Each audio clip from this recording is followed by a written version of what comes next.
ਵਾਹਿਗੁਰੂ ਜੀ ਕਾ ਖਾਲਸਾ ਵਾਹਿਗੁਰੂ ਜੀ ਕੀ ਫਤਿਹ। अस्सलाम वालेकुम आदाब जमात ਤੁਹਾਡੀ ਹੋਸਟ ਨੀਲਮ ਕੌਰ ਤੇ ਮੈਂ ਟੀਵੀ ਫਰ ਸਾਰੇ ਦਰਸ਼ਕਾਂ ਤੇ ਸਰੋਤਿਆਂ ਨੂੰ ਜੀ ਆਇਆਂ ਕਹਿੰਦੀਆਂ ਪ੍ਰੋਗਰਾਮ ਸੱਚ ਵਿੱਚ ਜਿਹੜੇ ਇਸ ਪ੍ਰੋਗਰਾਮ ਨਾਲ ਦੇਸ਼ਾਂ ਵਿਦੇਸ਼ਾਂ ਤੋਂ ਜੁੜ ਚੁੱਕੇ ਨੇ। ਖਾਲਸਾ ਅਫੇਅਰ ਸੈਂਟਰ ਦੇ ਸੰਚਾਲਕ ਡਾਕਟਰ ਅਮਰਜੀਤ ਸਿੰਘ ਜੀ ਸਟੂਡੀਓ 'ਚ ਮੇਰੇ ਨਾਲ ਸ਼ਾਮਲ ਨੇ। ਉਹਨਾਂ ਨਾਲ ਗੱਲਬਾਤ ਕਰਕੇ ਅੱਜ ਦੇ ਇਸ਼ੂਜ਼ ਉੱਪਰ ਉਹਨਾਂ ਤੋਂ ਉਹਨਾਂ ਦਾ ਤਬਸਰਾ ਜਾਣਦੇ ਹਾਂ। ਜੀ ਡਾਕਟਰ ਸਾਹਿਬ ਵਾਹਿਗੁਰੂ ਜੀ ਕਾ ਖਾਲਸਾ ਵਾਹਿਗੁਰੂ ਜੀ ਕੀ ਫਤਿਹ। हाँ जी नीलम कौर जी ਤੁਹਾਨੂੰ ਵੀ ਤੇ ਦੁਨੀਆ ਭਰ ਚ ਬੈਠੇ ਸਾਡੇ ਬਹੁਤ ਹੀ ਪਿਆਰੇ ਸੋਹਣੇ ਸਿਆਣੇ ਟੀਵੀ 84 ਦੇ ਦਰਸ਼ਕਾਂ ਨੂੰ ਵੀ ਵਾਹਿਗੁਰੂ ਜੀ ਕਾ ਖਾਲਸਾ ਵਾਹਿਗੁਰੂ ਜੀ ਕੀ ਫਤਿਹ। ਸਾਡੇ ਬਹੁਤ ਹੀ ਪਿਆਰੇ ਮੁਸਲਮਾਨ ਭੈਣਾਂ ਭਰਾਵਾਂ ਨੂੰ ਅਸਲਾਮ ਅਲੈਕਮ। ਗੰਗਾ ਜਮਨੀ ਤਹਿਜ਼ੀਬ ਦੇ ਹਿੰਦੂ ਤਵੀਆਂ ਨੂੰ नमो नमः। जी राज साहब जी आनू प्रोग्राम सचो सच विच बहुत शुक्रिया जी। राज साहब आज 19 फरवरी 2025 8 फगर नानकशाही संमत 556 ਦਾ ਦਿਨ ਹੈ ਤੇ ਡਾਕਟਰ ਸਾਹਿਬ ਪ੍ਰੋਗਰਾਮ ਸ਼ੁਰੂ ਕਰਨ ਤੋਂ ਪਹਿਲਾਂ ਅਸੀਂ ਦਰਸ਼ਕਾਂ ਤੇ ਸਰੋਤਿਆਂ ਨੂੰ ਹਮੇਸ਼ਾ ਧੰਨਵਾਦ ਵਿਊਅਰਸ ਜੇ ਤੁਸੀਂ ਹੱਕ ਸੱਚ ਇਨਸਾਫ ਤੇ ਪੈਰਾ ਦਿਨ ਦਾ ਇੱਕੋ ਇੱਕ ਚੈਨਲ ਟੀਵੀ ਦੀ ਫੋਨ ਨੂੰ ਦੇਖਣਾ ਚਾਹੁੰਦੇ ਹੋ ਤਾਂ ਤੁਸੀਂ ਦੇਖ ਸਕਦੇ ਸਪੈਕਟਰਮ ਕੇਬਲ ਆਰਸੀਨ ਕੇਬਲ ਵੈਲਫਮ ਕੈਨੇਡਾ roku ਜਾਦੂ ਬਾਕਸ ਸ਼ਾਵਾ ਫੇਸਬੁੱਕ ਟੀਵੀ ਦੀ ਫੋਰ ਦੀ ਐਪ ਰਾਹੀਂ online streaming and IP box ਤੇ ਤੁਸੀਂ ਟੀਵੀ ਦੀ ਫੋਨ ਨੂੰ ਦੇਖ ਸਕਦੇ ਹੋ। ਵਿਊਅਰਸ ਜੇ ਤੁਸੀਂ ਟੀਵੀ ਦੀ ਫੋਨ ਨਾਲ ਜੋ ਪ੍ਰੋਗਰਾਮ ਸੱਚੋ ਸੱਚ ਨਾਲ ਫੇਸਬੁੱਕ ਰਾਹੀਂ ਜੁੜੇ ਹੋ ਤਾਂ ਵੱਧ ਲਾਈਕ ਕਰੋ ਤੇ ਸ਼ੇਅਰ ਕਰੋ ਅਤੇ ਨਾਲ ਹੀ YouTube ਤੇ ਸਬਸਕ੍ਰਾਈਬ ਕਰੋ। ਇਹ ਵੀ ਦੱਸੀ ਕਿ ਤੁਸੀਂ ਟੀਵੀ 84 ਦੀ ਐਪ ਨੂੰ ਐਂਡਰੋਇਡ ਐਂਡ ਐਪ ਸਟੋਰ ਤੇ ਡਾਊਨਲੋਡ ਕਰਕੇ ਜੋ ਟੀਵੀ 84 ਦੀ ਲਾਈਵ ਸਟ੍ਰੀਮ ਹੈ ਇਸ ਨੂੰ ਤੁਸੀਂ 24 ਆਵਰਸ ਦੇਖ ਸਕਦੇ ਹੋ। ਸੋ ਵੀਅਰਸ ਪ੍ਰੋਗਰਾਮ ਦੀ ਸ਼ੁਰੂਆਤ ਕਰਨ ਜਾ ਰਹੇ ਹਾਂ ਔਰ ਜਿਸ ਤਰ੍ਹਾਂ ਆਪਾਂ ਹਮੇਸ਼ਾ ਹੀ ਸ਼ੁਰੂਆਤ ਕਰਦੇ ਹਾਂ ਆਪਣੇ ਪ੍ਰੋਗਰਾਮ ਦੀ ਸਪਾਂਸਰਸ਼ਿਪ ਦੇ ਵਾਲੇ ਨਾਲ ਕਿ ਅੱਜ ਦੇ ਪ੍ਰੋਗਰਾਮ ਸੱਚੋ ਸੱਚ ਨੂੰ ਸਪਾਂਸਰ ਕੀਤਾ ਗਿਆ ਕਲੀਵਲੈਂਡ ਓਹਾਇਓ ਤੋਂ ਸਰਦਾਰ ਬਾਜ ਸਿੰਘ ਜੋਰਾ ਵੱਲੋਂ। ਸੋ ਇਹਨਾਂ ਨੇ ਟੀਵੀ 84 ਦੀ ਚੜ੍ਹਦੀ ਕਲਾ ਤੇ ਖਾਲਸਾ ਦੀ ਪ੍ਰਾਪਤੀ ਦੀ ਅਰਦਾਸ ਕੀਤੀ ਹੈ। ਸੋ ਅੱਜ ਦੀ ਸਪਾਂਸਰਸ਼ਿਪ ਲਈ ਅਸੀਂ ਸਰਦਾਰ ਬਾਜ ਸਿੰਘ ਜੋਰਾ ਦਾ ਤਹਿ ਦਿਲ ਤੋਂ ਧੰਨਵਾਦ ਕਰਦੇ ਹਾਂ ਔਰ ਤੁਹਾਨੂੰ ਵੀ ਅਪੀਲ ਤੇ ਬੇਨਤੀ ਕਰਦੇ ਹਾਂ ਕਿ ਤੁਸੀਂ ਪ੍ਰੋਗਰਾਮ ਸੱਚੋ ਸੱਚ ਨੂੰ ਵੱਧ ਤੋਂ ਵੱਧ ਸਪਾਂਸਰ ਕਰੋ। ਸਪਾਂਸਰਸ਼ਿਪ ਲਈ ਤੁਸੀਂ ਸਾਨੂੰ ਕਾਲ ਕਰ ਸਕਦੇ ਸਾਡੇ ਫੋਨ ਨੰਬਰ ਤੇ 5166191984 ਸੇਮ ਨੰਬਰ ਤੇ WhatsApp ਕਰ ਸਕਦੇ ਹੋ। ਤੁਸੀਂ ਸਾਨੂੰ ਈਮੇਲ ਵੀ ਕਰ ਸਕਦੇ ਹੋ info@tv4.tv ਤੇ। ਸੋ ਵਿਊਅਰਸ ਪਹਿਲੇ ਸੈਗਮੈਂਟ ਦੇ ਵਿੱਚ ਆਪਾਂ ਗੱਲਬਾਤ ਕਰਨ ਜਾ ਰਹੇ ਹਾਂ ਅਮਰੀਕਾ ਦੇ ਹਵਾਲੇ ਨਾਲ ਕਿ ਪ੍ਰੈਜ਼ੀਡੈਂਟ ਟਰੰਪ ਵੱਲੋਂ ਭਾਰਤ ਨੂੰ ਰਗੜੇ ਦੇਣ ਦਾ ਜਿਹੜਾ ਸਿਲਸਿਲਾ ਹੈ ਉਹ ਲਗਾਤਾਰ ਜਾਰੀ ਹੈ ਔਰ ਫੌਕਸ ਨਿਊਜ਼ ਨੂੰ ਦਿੱਤੇ ਇੱਕ ਇੰਟਰਵਿਊ ਵਿੱਚ ਜਿਸ ਵਿੱਚ ਐਲਨ ਮਸਕ ਵੀ ਸ਼ਾਮਲ ਸੀ। ਟਰੰਪ ਨੇ ਦੱਸਿਆ ਕਿ ਉਸਨੇ ਮੋਦੀ ਨਾਲ ਗੱਲਬਾਤ ਦੌਰਾਨ ਕਿਵੇਂ ਭਾਰਤ ਤੇ ਬਰਾਬਰ ਦੀ ਟੈਰਿਫ ਲਾਉਣ ਦੀ ਵਜ਼ਾਹਤ ਕੀਤੀ ਹੈ ਔਰ ਟਰੰਪ ਦਾ ਕਹਿਣਾ ਹੈ ਕਿ ਇਸ ਮੁੱਦੇ ਤੇ ਕੋਈ ਵੀ ਮੇਰੇ ਨਾਲ ਬਹਿਸ ਨਹੀਂ ਕਰ ਸਕਦਾ। ਸੋ ਇਸ ਬਾਰੇ ਆਪਾਂ ਗੱਲਬਾਤ ਕਰਨ ਜਾ ਰਹੇ ਹਾਂ। ਸੋ ਅਸੀਂ ਚਾਹਾਂਗੇ ਕਿ ਤੁਸੀਂ ਇਸੇ ਤਰ੍ਹਾਂ ਬਣੇ ਰਹਿਣਾ ਦੇਖਣ ਸੁਣਨ ਲਈ ਤੁਹਾਡਾ ਸਭ ਦਾ ਬਹੁਤ ਬਹੁਤ ਧੰਨਵਾਦ। ਜੀ ਰਾਜ ਸਾਹਿਬ ਕੀ ਵਿਚਾਰਾਂ ਨੇ? ਸਭ ਤੋਂ ਪਹਿਲਾਂ ਤਾਂ ਅੱਜ ਦੇ ਪ੍ਰੋਗਰਾਮ ਨੂੰ ਸਪਾਂਸਰ ਕਰਨ ਲਈ ਅਸੀਂ ਵੀਰ ਬਾਜ ਸਿੰਘ ਅਤੇ ਉਹਨਾਂ ਦੇ ਸਮੁੱਚੇ ਪਰਿਵਾਰ ਦਾ ਜਿਹੜੇ ਓਹਾਇਓ ਸਟੇਟ ਕਲੀਵਲੈਂਡ ਦੇ ਵਾਸੀ ਨੇ ਜੀ ਉਹਨਾਂ ਦਾ ਧੰਨਵਾਦ ਕਰਦੇ ਹਾਂ। ਬਿਲਕੁਲ ਸਾਡੀ ਕਲੀਵਲੈਂਡ ਓਹਾਇਓ ਫੇਰੀ ਦੇ ਦੌਰਾਨ ਹੀ ਇਹਨਾਂ ਵੀਰਾਂ ਨੇ ਬਹੁਤ ਉਤਸ਼ਾਹ ਦੇ ਨਾਲ ਟੀਵੀ 84 ਦਾ ਸਾਥ ਸਹਿਯੋਗ ਕੀਤਾ। ਅਸੀਂ ਸਮਝਦੇ ਹਾਂ ਕਿ ਜਿੱਥੇ ਆਮ ਗੁਰਸਿੱਖ ਵੀਰ ਭੈਣਾਂ ਬਾਕੀ ਮਾਮਲਿਆਂ ਦੇ ਵਿੱਚ ਗੁਰਦੁਆਰਿਆਂ ਦੀ ਕੰਸਟਰਕਸ਼ਨ ਹੋਏ ਜਾਂ ਹੋਰ ਪੰਥਕ ਕਾਰਜ ਨੇ ਉਹਨਾਂ ਦੇ ਵਿੱਚ ਜਿਹੜਾ ਵੱਧ ਚੜ੍ਹ ਕੇ ਕੰਟਰੀਬਿਊਟ ਕਰਦੇ ਨੇ। ਇਹ ਅੱਜ ਜਦੋਂ ਕਿ ਮੀਡੀਆ ਦੇ ਅਸੀਂ ਹਥਿਆਰ ਦੀ ਗੱਲ ਕਰਦੇ ਹਾਂ, ਇਹ ਮੈਂ ਕੁਛ ਦੇਰ ਬਾਅਦ ਰਿਮਾਈਂਡਰ ਇਸ ਲਈ ਦੇ ਰਿਹਾ ਹੁੰਦਾ ਹੈ ਕਿ ਮਹਿਜ਼ ਇਹ ਕੋਈ ਸਾਡਾ ਸ਼ੌਕ ਨਹੀਂ ਹੈ ਕਿ ਅਸੀਂ ਇੱਥੇ ਬੈਠ ਕੇ 1.5-2 ਘੰਟੇ ਗੁਫ਼ਤਗੂ ਕਰਨੀ ਹੈ ਜਾਂ ਇੱਕ ਸਿਰਫ ਚਰਚਾ ਤੱਕ ਮਹਿਦੂਦ ਹੈ, ਕਿਉਂਕਿ ਅੱਜ ਜਦੋਂ ਅਸੀਂ ਆਲਾ ਦੁਆਲਾ ਸਮੁੱਚਾ ਪਾਰਟ ਦੇਖਦੇ ਹਾਂ ਤੇ ਅਸਲੀ ਲੜਾਈ ਨੈਰੇਟਿਵ ਦੀ ਲੜਾਈ ਬਣ ਚੁੱਕੀ ਹੈ, ਬਿਰਤਾਂਤ ਦੀ ਲੜਾਈ ਬਣ ਚੁੱਕੀ ਹੈ।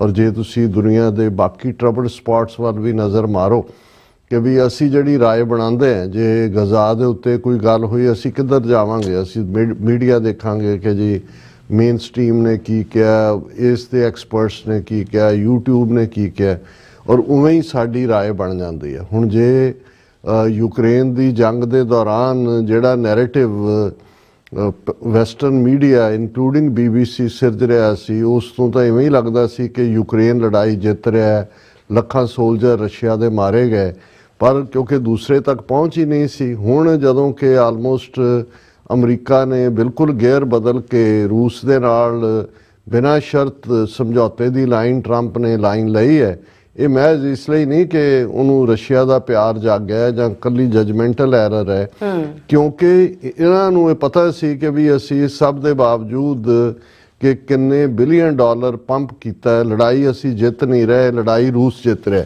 ਲੇਕਿਨ ਇਸ ਸਾਰੇ 2-2.5 ਸਾਲ ਦੇ ਸਮੇਂ 'ਚ ਜਿਹੜਾ ਵੈਸਟਰਨ ਵਰਲਡ ਦੇ ਵਿੱਚ ਜਾਂ ਅਮਰੀਕਾ ਦੇ ਵਿੱਚ ਵੀ ਇਹੀ ਪ੍ਰਭਾਵ ਸੀ ਕਿ ਜਿਹੜਾ ਰੂਸ ਹੈ ਉਹ ਜਿੱਤ ਰਿਹਾ ਹੈ, ਰੂਸ ਜਿਹੜਾ ਉਹਦੀ ਸ਼ਿਕਸਤ ਹੈ, ਉਹਦੀ ਇਕਨੋਮੀ ਦਾ ਬੁਰਾ ਹਾਲ ਹੈ। ਅਸੀਂ ਹੁਣ ਦੇਖਦੇ ਹਾਂ ਕਿ ਇਹਨਾਂ 2-3 ਸਾਲਾਂ 'ਚ ਜਿੰਨਾ ਰੂਸ ਦੀ ਇਕਨੋਮੀ ਇੰਪਰੂਵ ਕੀਤੀ ਹੈ ਉਨੀ ਪਹਿਲਾਂ ਵੀ ਨਹੀਂ ਸੀ।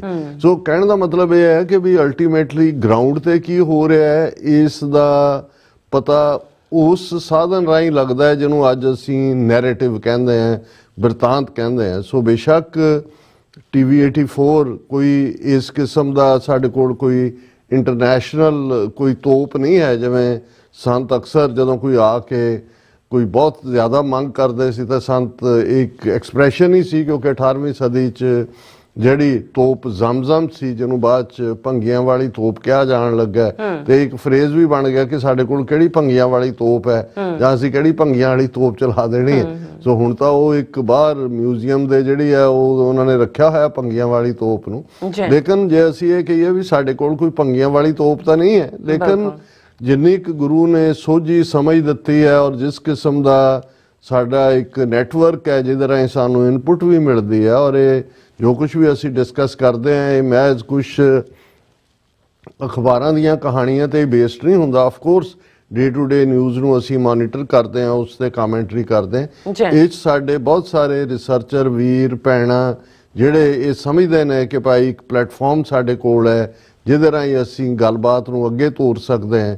ਇਹਦੇ 'ਚ ਉਹਨਾਂ ਦੀ ਬਹੁਤ ਵੱਡੀ ਜਿਹੜੀ ਹੈ ਉਹ ਇੰਟੈਲੈਕਚੁਅਲ ਕੰਟਰੀਬਿਊਸ਼ਨ ਵੀ ਹੈ ਔਰ ਫਾਈਨੈਂਸ਼ੀਅਲ ਲੈਵਲ ਤੇ ਜਦੋਂ ਅਸੀਂ 30-35 ਹਜ਼ਾਰ ਡਾਲਰ ਪਰ ਮੰਥ ਦੇ ਬਜਟ ਵਾਲੇ ਇਸ TV ਚੈਨਲ ਨੂੰ ਰਨ ਕਰ ਰਹੇ ਤੇ ਇਹ ਸੰਭਵ ਹੀ ਨਹੀਂ ਸੀ ਹੋ ਸਕਦਾ ਜੇ ਅਸੀਂ ਜਿਹੜਾ ਆਪਣੀ ਸੰਗਤ ਦੇ ਉੱਤੇ ਸਾਡੀ ਟੇਕ ਨਾ ਹੁੰਦੀ ਔਰ ਸਾਡੇ ਗੁਰਸਿੱਖ ਵੀਰ ਭੈਣਾਂ ਭਾਵੇਂ ਉਹ ਕਿਰਤੀ ਨੇ ਜਿਹੜੇ ਅਫੋਰਡ ਵੀ ਕਰ ਰਹੇ ਨੇ। ਸੋ ਅਸੀਂ ਵੀਰ ਬਾਜ ਸਿੰਘ ਔਰ ਉਹਨਾਂ ਦੇ ਸਮੁੱਚੇ ਪਰਿਵਾਰ ਦਾ ਸ਼ੁਕਰੀਆ ਅਦਾ ਕਰਦੇ ਹਾਂ।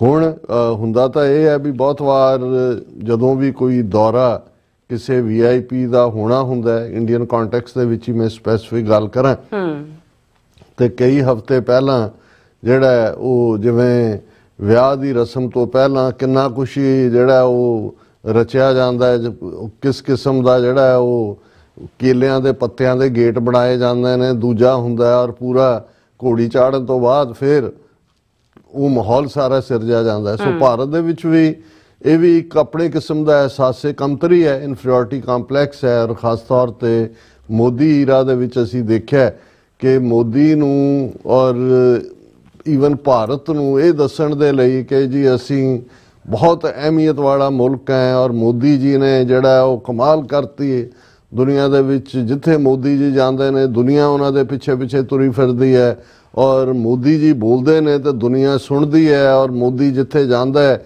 ਉੱਥੇ ਮਹਾਨ ਭਾਰਤ ਜਾਂ ਭਾਰਤ ਨੂੰ ਵਿਸ਼ਵ ਗੁਰੂ ਮੰਨਿਆ ਜਾਂਦਾ।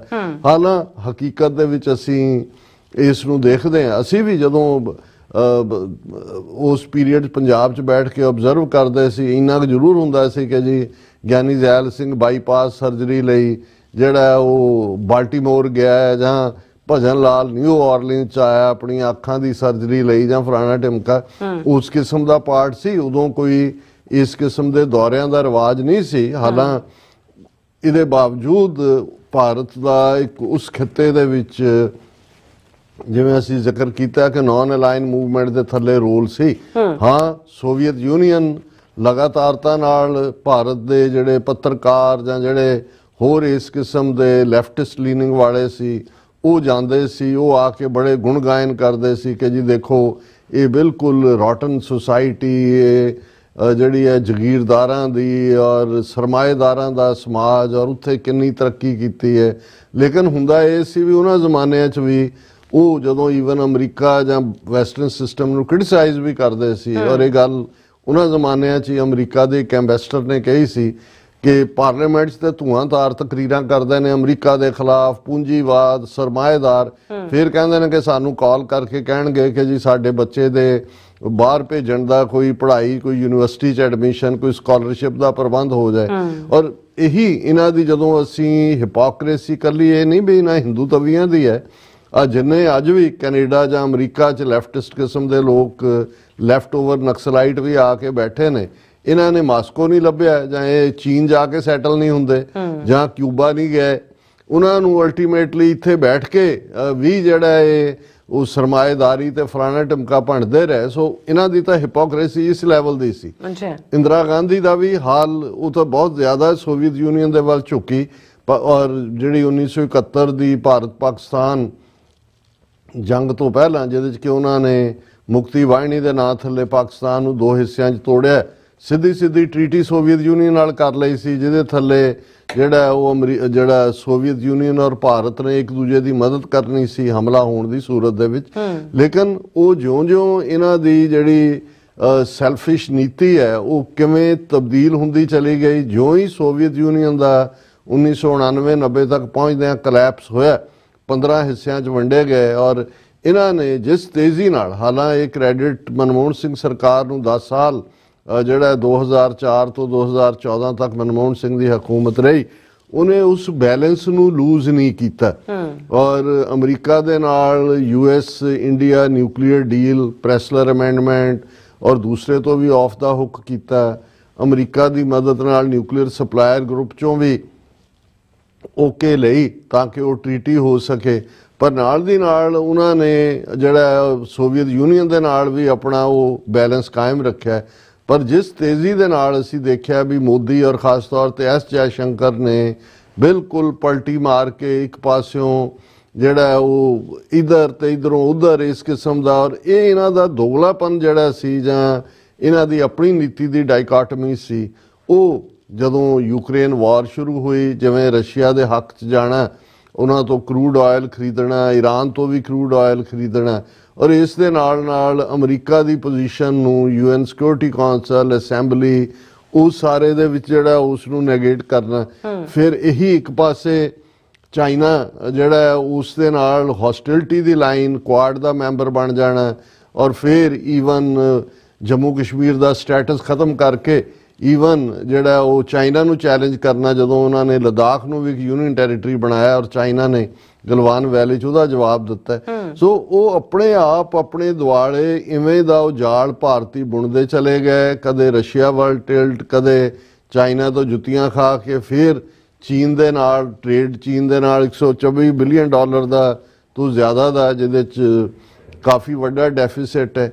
ਔਰ ਅਮਰੀਕਾ ਨਾਲ ਅਸੀਂ ਅੱਗੇ ਵੀ ਇਸੇ ਪਲੇਟਫਾਰਮ ਤੋਂ ਇਹ ਕਿਹਾ ਸੀ ਕਿ ਵੀ ਇਹ ਠੀਕ ਹੈ ਕਿ ਅਮਰੀਕਾ ਬਾਰੇ ਹੈਨਰੀ ਕਿਸਿੰਜਰ ਨੂੰ ਹੀ ਕੋਟ ਕੀਤਾ ਜਾਂਦਾ ਹੈ ਕਿ ਭਾਈ ਦੋਸਤੀ ਵੀ ਮਾੜੀ, ਅਮਰੀਕਾ ਦੀ ਤਾਂ ਦੁਸ਼ਮਣੀ ਵੀ ਮਾੜੀ। ਇਹਦੇ 'ਚ ਕੋਈ ਸ਼ੱਕ ਨਹੀਂ ਹੈ ਕਿ ਇੱਕ ਵੱਡੀ ਤਾਕਤ ਹੋਣ ਦੇ ਨਾਤੇ ਅਮਰੀਕਾ ਨੇ ਵੀ ਕੋਈ ਇਵੇਂ ਨਹੀਂ ਹੈ ਕਿ ਵੀ, ਔਰ ਇਹ ਵੀ ਅਸੀਂ ਹਮੇਸ਼ਾ ਰਿਪੀਟ ਕਰਦੇ ਹਾਂ ਕਿ ਵੀ ਕੋਈ ਸਿਆਸਤ ਦੇ ਵਿੱਚ ਪੱਕਾ ਦੋਸਤ ਜਾਂ ਦੁਸ਼ਮਣ ਨਹੀਂ ਹੁੰਦਾ, ਪੱਕੇ ਤਾਂ ਹਿੱਤ ਹੁੰਦੇ ਨੇ। ਲੇਕਿਨ ਜਿਹੜਾ ਅਮਰੀਕਨਸ ਨੂੰ ਸਮਝ ਆ ਜਾਏ ਕਿ ਵੀ ਇਹ ਸਾਨੂੰ ਡਬਲ ਕ੍ਰਾਸ ਕਰ ਰਿਹਾ, ਇੱਕੋ ਪਾਸੇ ਇੱਧਰ ਵੀ ਹੈ ਉਧਰ ਵੀ ਹੈ, ਫਿਰ ਉਹਦਾ ਜੋ ਹਸ਼ਰ ਕਰਦੇ ਨੇ ਉਹ ਅੱਜ ਇੰਡੀਆ ਦਾ ਹਸ਼ਰ ਹੋ ਰਿਹਾ, ਕਿਉਂਕਿ ਇਹ ਅਮਰੀਕਾ ਇਸ ਗੱਲ ਨੂੰ ਬਹੁਤ ਚੰਗੀ ਤਰ੍ਹਾਂ ਸਮਝਦਾ ਹੈ ਵੀ ਭਾਰਤ ਨੇ ਕਿਵੇਂ ਉਹ ਹੁਣ ਕੱਲਾ ਮਾਮਲਾ ਟੈਰਿਫਸ ਦਾ ਜਾਂ ਟਰਾਂਸਨੈਸ਼ਨਲ ਡਿਪਰੈਸ਼ਨ 'ਚ ਭਾਰਤ ਦਾ ਇਨਵੋਲਵ ਹੋਣਾ ਜਾਂ ਅਡਾਨੀ ਦੇ ਕਰਪਸ਼ਨ ਤੱਕ ਦੇ ਮਾਮਲੇ ਤੱਕ ਮਹਿਦੂਦ ਨਹੀਂ ਹੈ।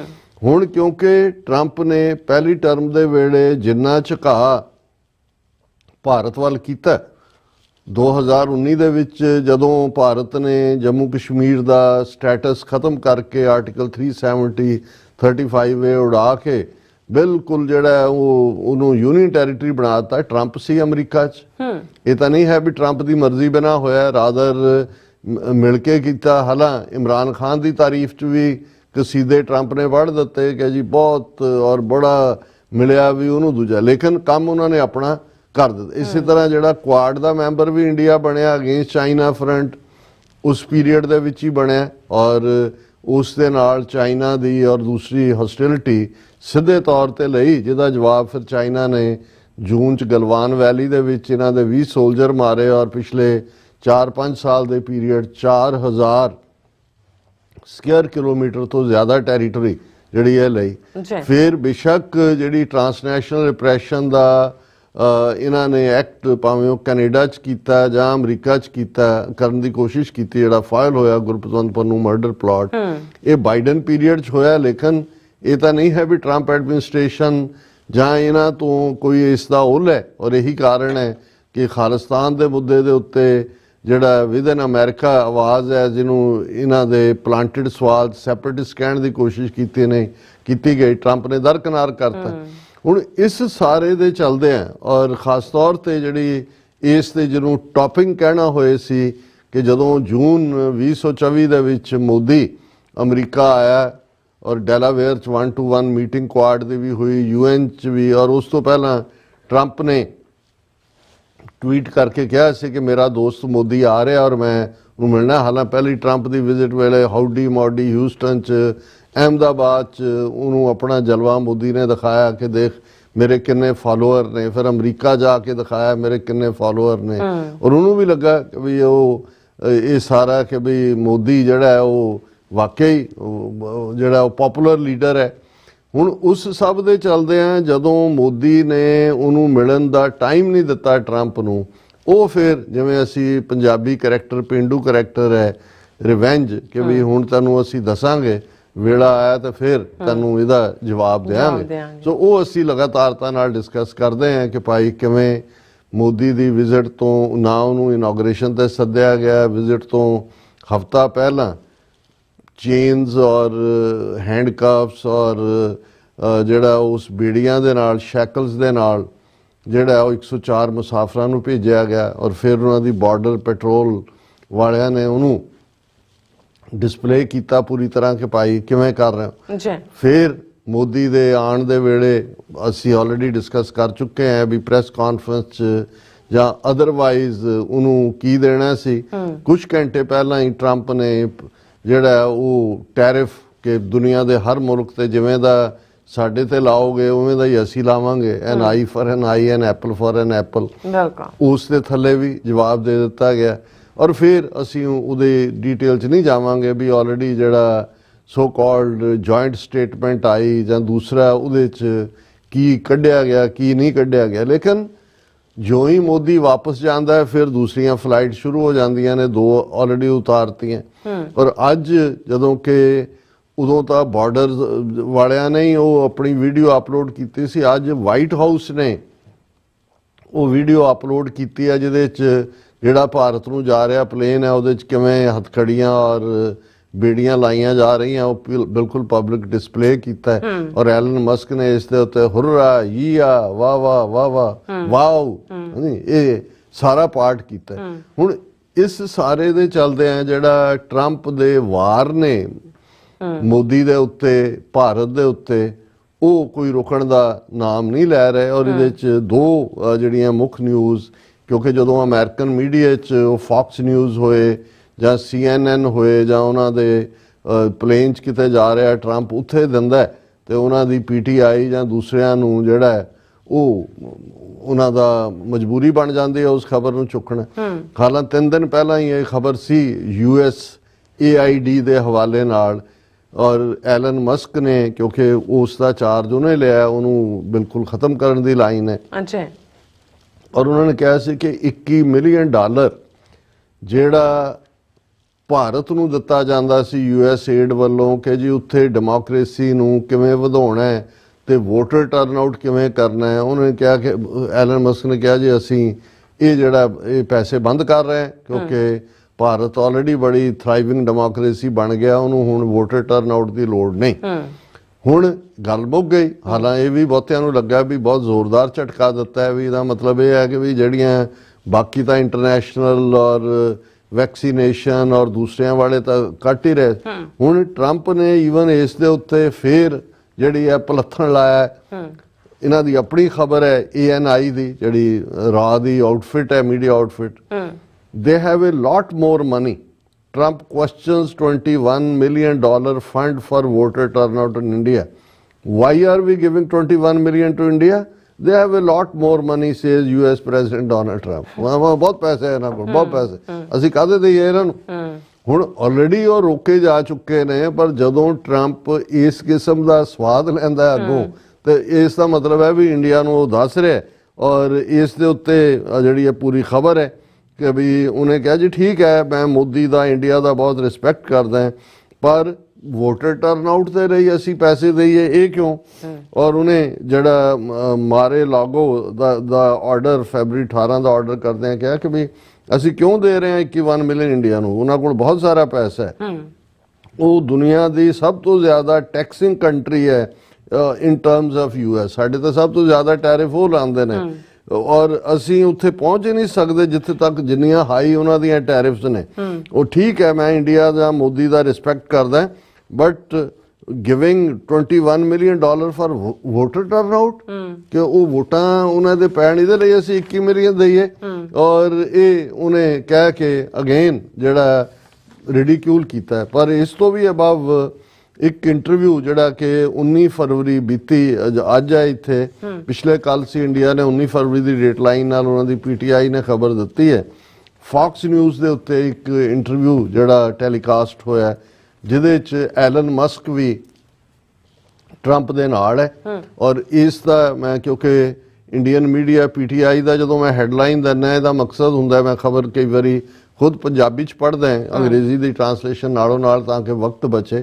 ਉਹਦੇ 'ਚ nobody can argue with me Trump on reciprocal tariff with India. Under the reciprocal tariff system, the US would impose the same level of tariffs on Indian imports as India does on American goods. ਉਹਨੇ ਕਿਹਾ ਮੇਰੇ ਨਾਲ ਇਸ tariff ਦੇ ਮੁੱਦੇ ਤੇ ਕੋਈ ਬਹਿਸ ਨਹੀਂ ਕਰ ਸਕਦਾ।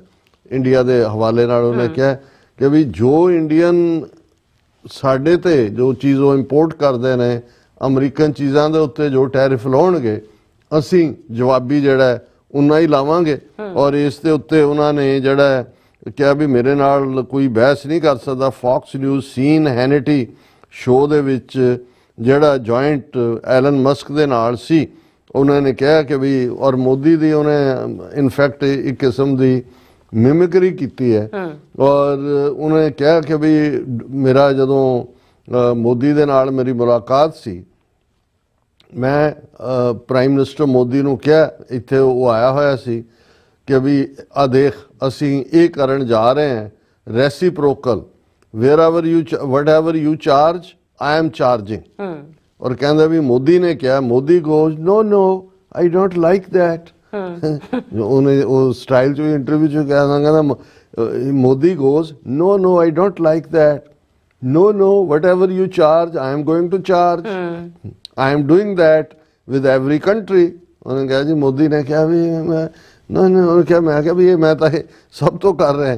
ਔਰ ਫਿਰ ਉਹਨੇ ਕਿਹਾ ਕਿ ਮਿਸਟਰ ਫਿਰ ਮਸਕ ਨੇ ਵੀ ਕਿਹਾ ਕਿ ਵੀ ਇਹ ਜਿਹੜਾ India has very strong tariffs on certain imports from US like in the automobile sector in India charges 100%. 100% ਉਹਦੇ ਤੇ ਲਾਉਂਦਾ। ਮਸਕ ਨੇ ਕਿਹਾ ਇਟਸ 100% auto imports are 100%. ਫਿਰ ਇਸ ਦੇ ਉੱਤੇ ਜਦੋਂ ਉਹਨੇ ਕਿਹਾ ਤੇ ਉਹ ਟਰੰਪ ਕਹਿੰਦਾ that is peanuts, so much higher and others too. I said here is what we are going to do, reciprocal, whatever you charge I am charging. ਉਹ ਪੂਰਾ ਕਰ ਰਿਹਾ। ਉਹ ਕਹਿੰਦਾ ਵੀ ਜੋ ਤੇਰਾ ਹੈ ਜੋ ਤੁਸੀਂ ਲਾਓਗੇ ਉਹੀ ਅਸੀਂ ਲਾਵਾਂਗੇ। ਔਰ ਉਹਨੇ ਕਿਹਾ ਜੀ under the reciprocal tariff system US would impose the same levels of tariffs on Indian imports as India does on American goods. Nobody can argue with me, President Trump insisted. ਉਹਨਾਂ ਨੇ ਕਿਹਾ ਵੀ ਇਸ ਮੁੱਦੇ ਤੇ ਮੇਰੇ ਨਾਲ ਕੋਈ ਬਹਿਸ ਨਹੀਂ ਕਰ ਸਕਦਾ। ਉਹਨੇ ਕਿਹਾ ਕਿ ਵੀ ਜੇ ਮੈਂ ਇਹ ਕਹਿੰਦਾ ਸੀ ਕਿ 25% ਲਾਣਾ ਤੇ ਬਹੁਤ ਸਾਰੇ ਕਹਿੰਦੇ ਸੀ that is terrible. I don't say that anymore because I say whatever they charge we will charge and you know what they stop. ਉਹਨਾਂ ਨੇ ਕਿਹਾ ਜੀ ਕਿ ਵੀ ਉਹਨਾਂ ਨੂੰ ਹੁਣ ਸਮਝ ਆ ਗਈ ਵੀ ਅਮਰੀਕਾ ਨੇ ਪਿੱਛੇ ਨਹੀਂ ਹਟਣਾ। ਹਾਲਾਂਕਿ ਇਸ ਇੰਟਰਵਿਊ ਦੇ ਵਿੱਚ ਹੁਣ ਕਿਉਂਕਿ ਬਾਈਡਨ ਐਡਮਿਨਿਸਟ੍ਰੇਸ਼ਨ ਦੇ 4 ਸਾਲ ਨੂੰ ਉਹ ਕਾਲਾ ਦੌਰ ਸਾਬਤ ਕਰਨ ਤੇ ਲੱਗੇ ਹੋਏ ਨੇ। ਟਰੰਪ ਨੇ ਸਾਰੇ ਜੱਜ ਜਿਹੜੇ ਫੈਡਰਲ ਟਰੰਪ ਪੀਰੀਅਡ ਉਹਦੇ ਬਾਈਡਨ ਪੀਰੀਅਡ ਦੇ ਸੀ ਸਾਰੇ ਫਾਇਰ ਕਰਤੇ। ਔਰ ਈਵਨ ਇਸ ਇੰਟਰਵਿਊ 'ਚ ਉਹਨਾਂ ਨੇ ਕਿਹਾ ਕਿ ਵੀ ਇਹ ਜਿਹੜੇ ਜਿਹੜੇ ਨਾਸਾ ਦੇ ਬੰਦੇ ਉੱਥੇ ਫਸੇ ਹੋਏ ਨੇ ਸਪੇਸ ਦੇ ਵਿੱਚ ਜਿਨ੍ਹਾਂ 'ਚ ਇੱਕ ਇੰਡੀਅਨ ਮੂਲ ਦੀ ਜਿਹੜੀ ਸੁਨੀਤਾ ਵਿਲੀਅਮਸ ਹੈ ਉਹਨੇ ਕਿਹਾ ਕਿ ਵੀ ਇਹ ਜਿਹੜਾ ਇੰਡੀਆ ਇੱਕ ਪਾਸੇ ਤਾਂ ਟੈਰਿਫ ਕਿੰਗ ਹੈ ਪਰ ਦੂਸਰੇ ਪਾਸੇ ਜਿਹੜਾ ਅਸੀਂ ਇਹ ਵੀ ਕੋਸ਼ਿਸ਼ ਕਰਾਂਗੇ ਹੁਣ ਕਿ ਇਹ ਜਿਹੜੀ ਸੁਨੀਤਾ ਵਿਲੀਅਮ ਇੰਡੀਅਨ origin ਦੀ ਔਰ ਦੂਜੇ ਜਿਹੜੇ ਟਰੰਪ ਦੇ ਬਾਈਡਨ ਦੇ ਪੋਲੀਟੀਕਲ ਡਿਸੀਜਨ ਕਰਕੇ ਅੱਜ ਤੱਕ ਸਪੇਸ 'ਚ ਨੇ, ਇਹਨਾਂ ਨੂੰ ਅਸੀਂ ਵਾਪਸ ਲੈ ਕੇ ਆਈਏ। ਉਹਨੇ ਕਿਹਾ ਕਿ ਵੀ ਇਹ ਜਿਹੜਾ ਹੈ ਆਲਸੋ ਡਿਊਰਿੰਗ ਦਾ ਇੰਟਰਵਿਊ ਇਹ ਕਲੇਮ ਮਸਕ ਨੇ ਵੀ ਕਲੇਮ ਕੀਤਾ ਹੈ ਕਿ 2 NSA NASA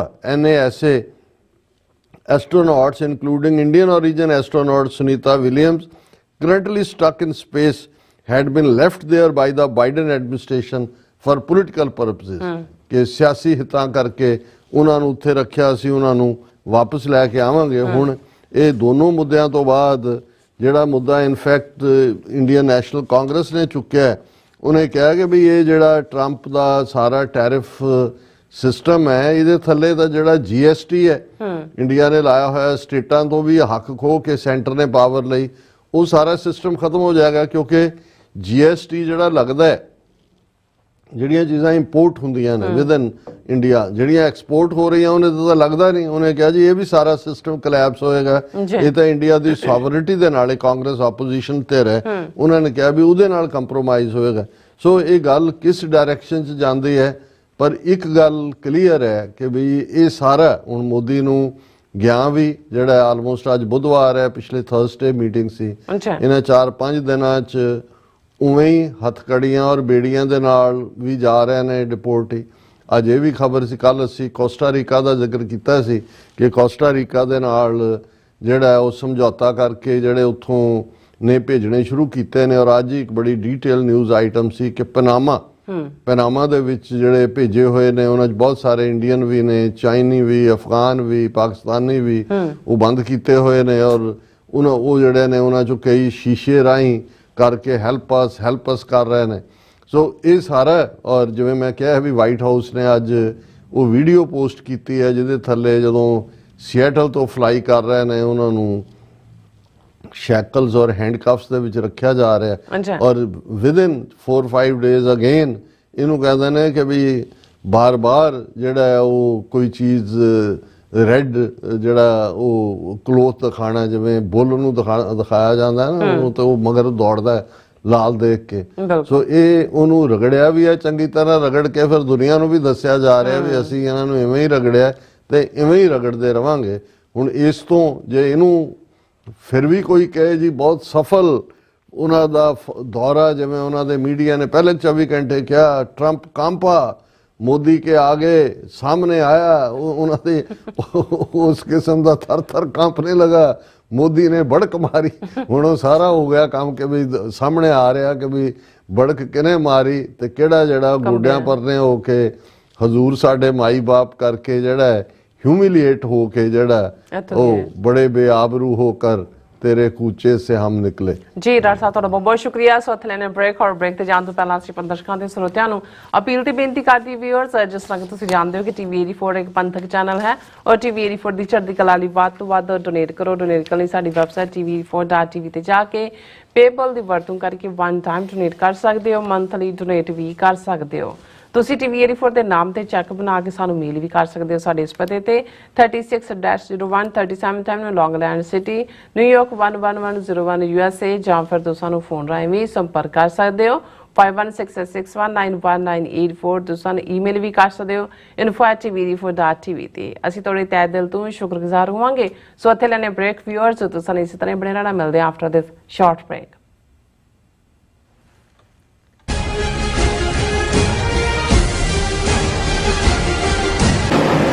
Las Angeles County ਵਿੱਚ ਵਿਨਾਸ਼ਕਾਰੀ ਜੰਗਲੀ ਅੱਗ ਕਾਰਨ ਪ੍ਰਭਾਵਿਤ ਪੀੜਤਾਂ ਦੀ ਸਹਾਇਤਾ ਲਈ ਯੂਨਾਈਟਿਡ ਸਿਕਸ ਇੱਕ ਐਮਰਜੈਂਸੀ ਰਾਹਤ ਮੁਹਿੰਮ ਚਲਾ ਰਹੀ ਹੈ।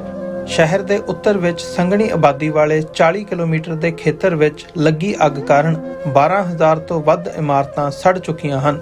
1.5 ਲੱਖ ਲੋਕਾਂ ਨੂੰ ਇਲਾਕਾ ਛੱਡਣ ਲਈ ਮਜਬੂਰ ਹੋਣਾ ਪਿਆ ਤੇ ਕਰੀਬ 700 ਤੋਂ ਵੱਧ ਲੋਕਾਂ ਨੂੰ ਸ਼ਰਨਾਰਥੀ ਕੈਂਪਾਂ ਵਿੱਚ ਠਹਿਰਾਇਆ ਗਿਆ।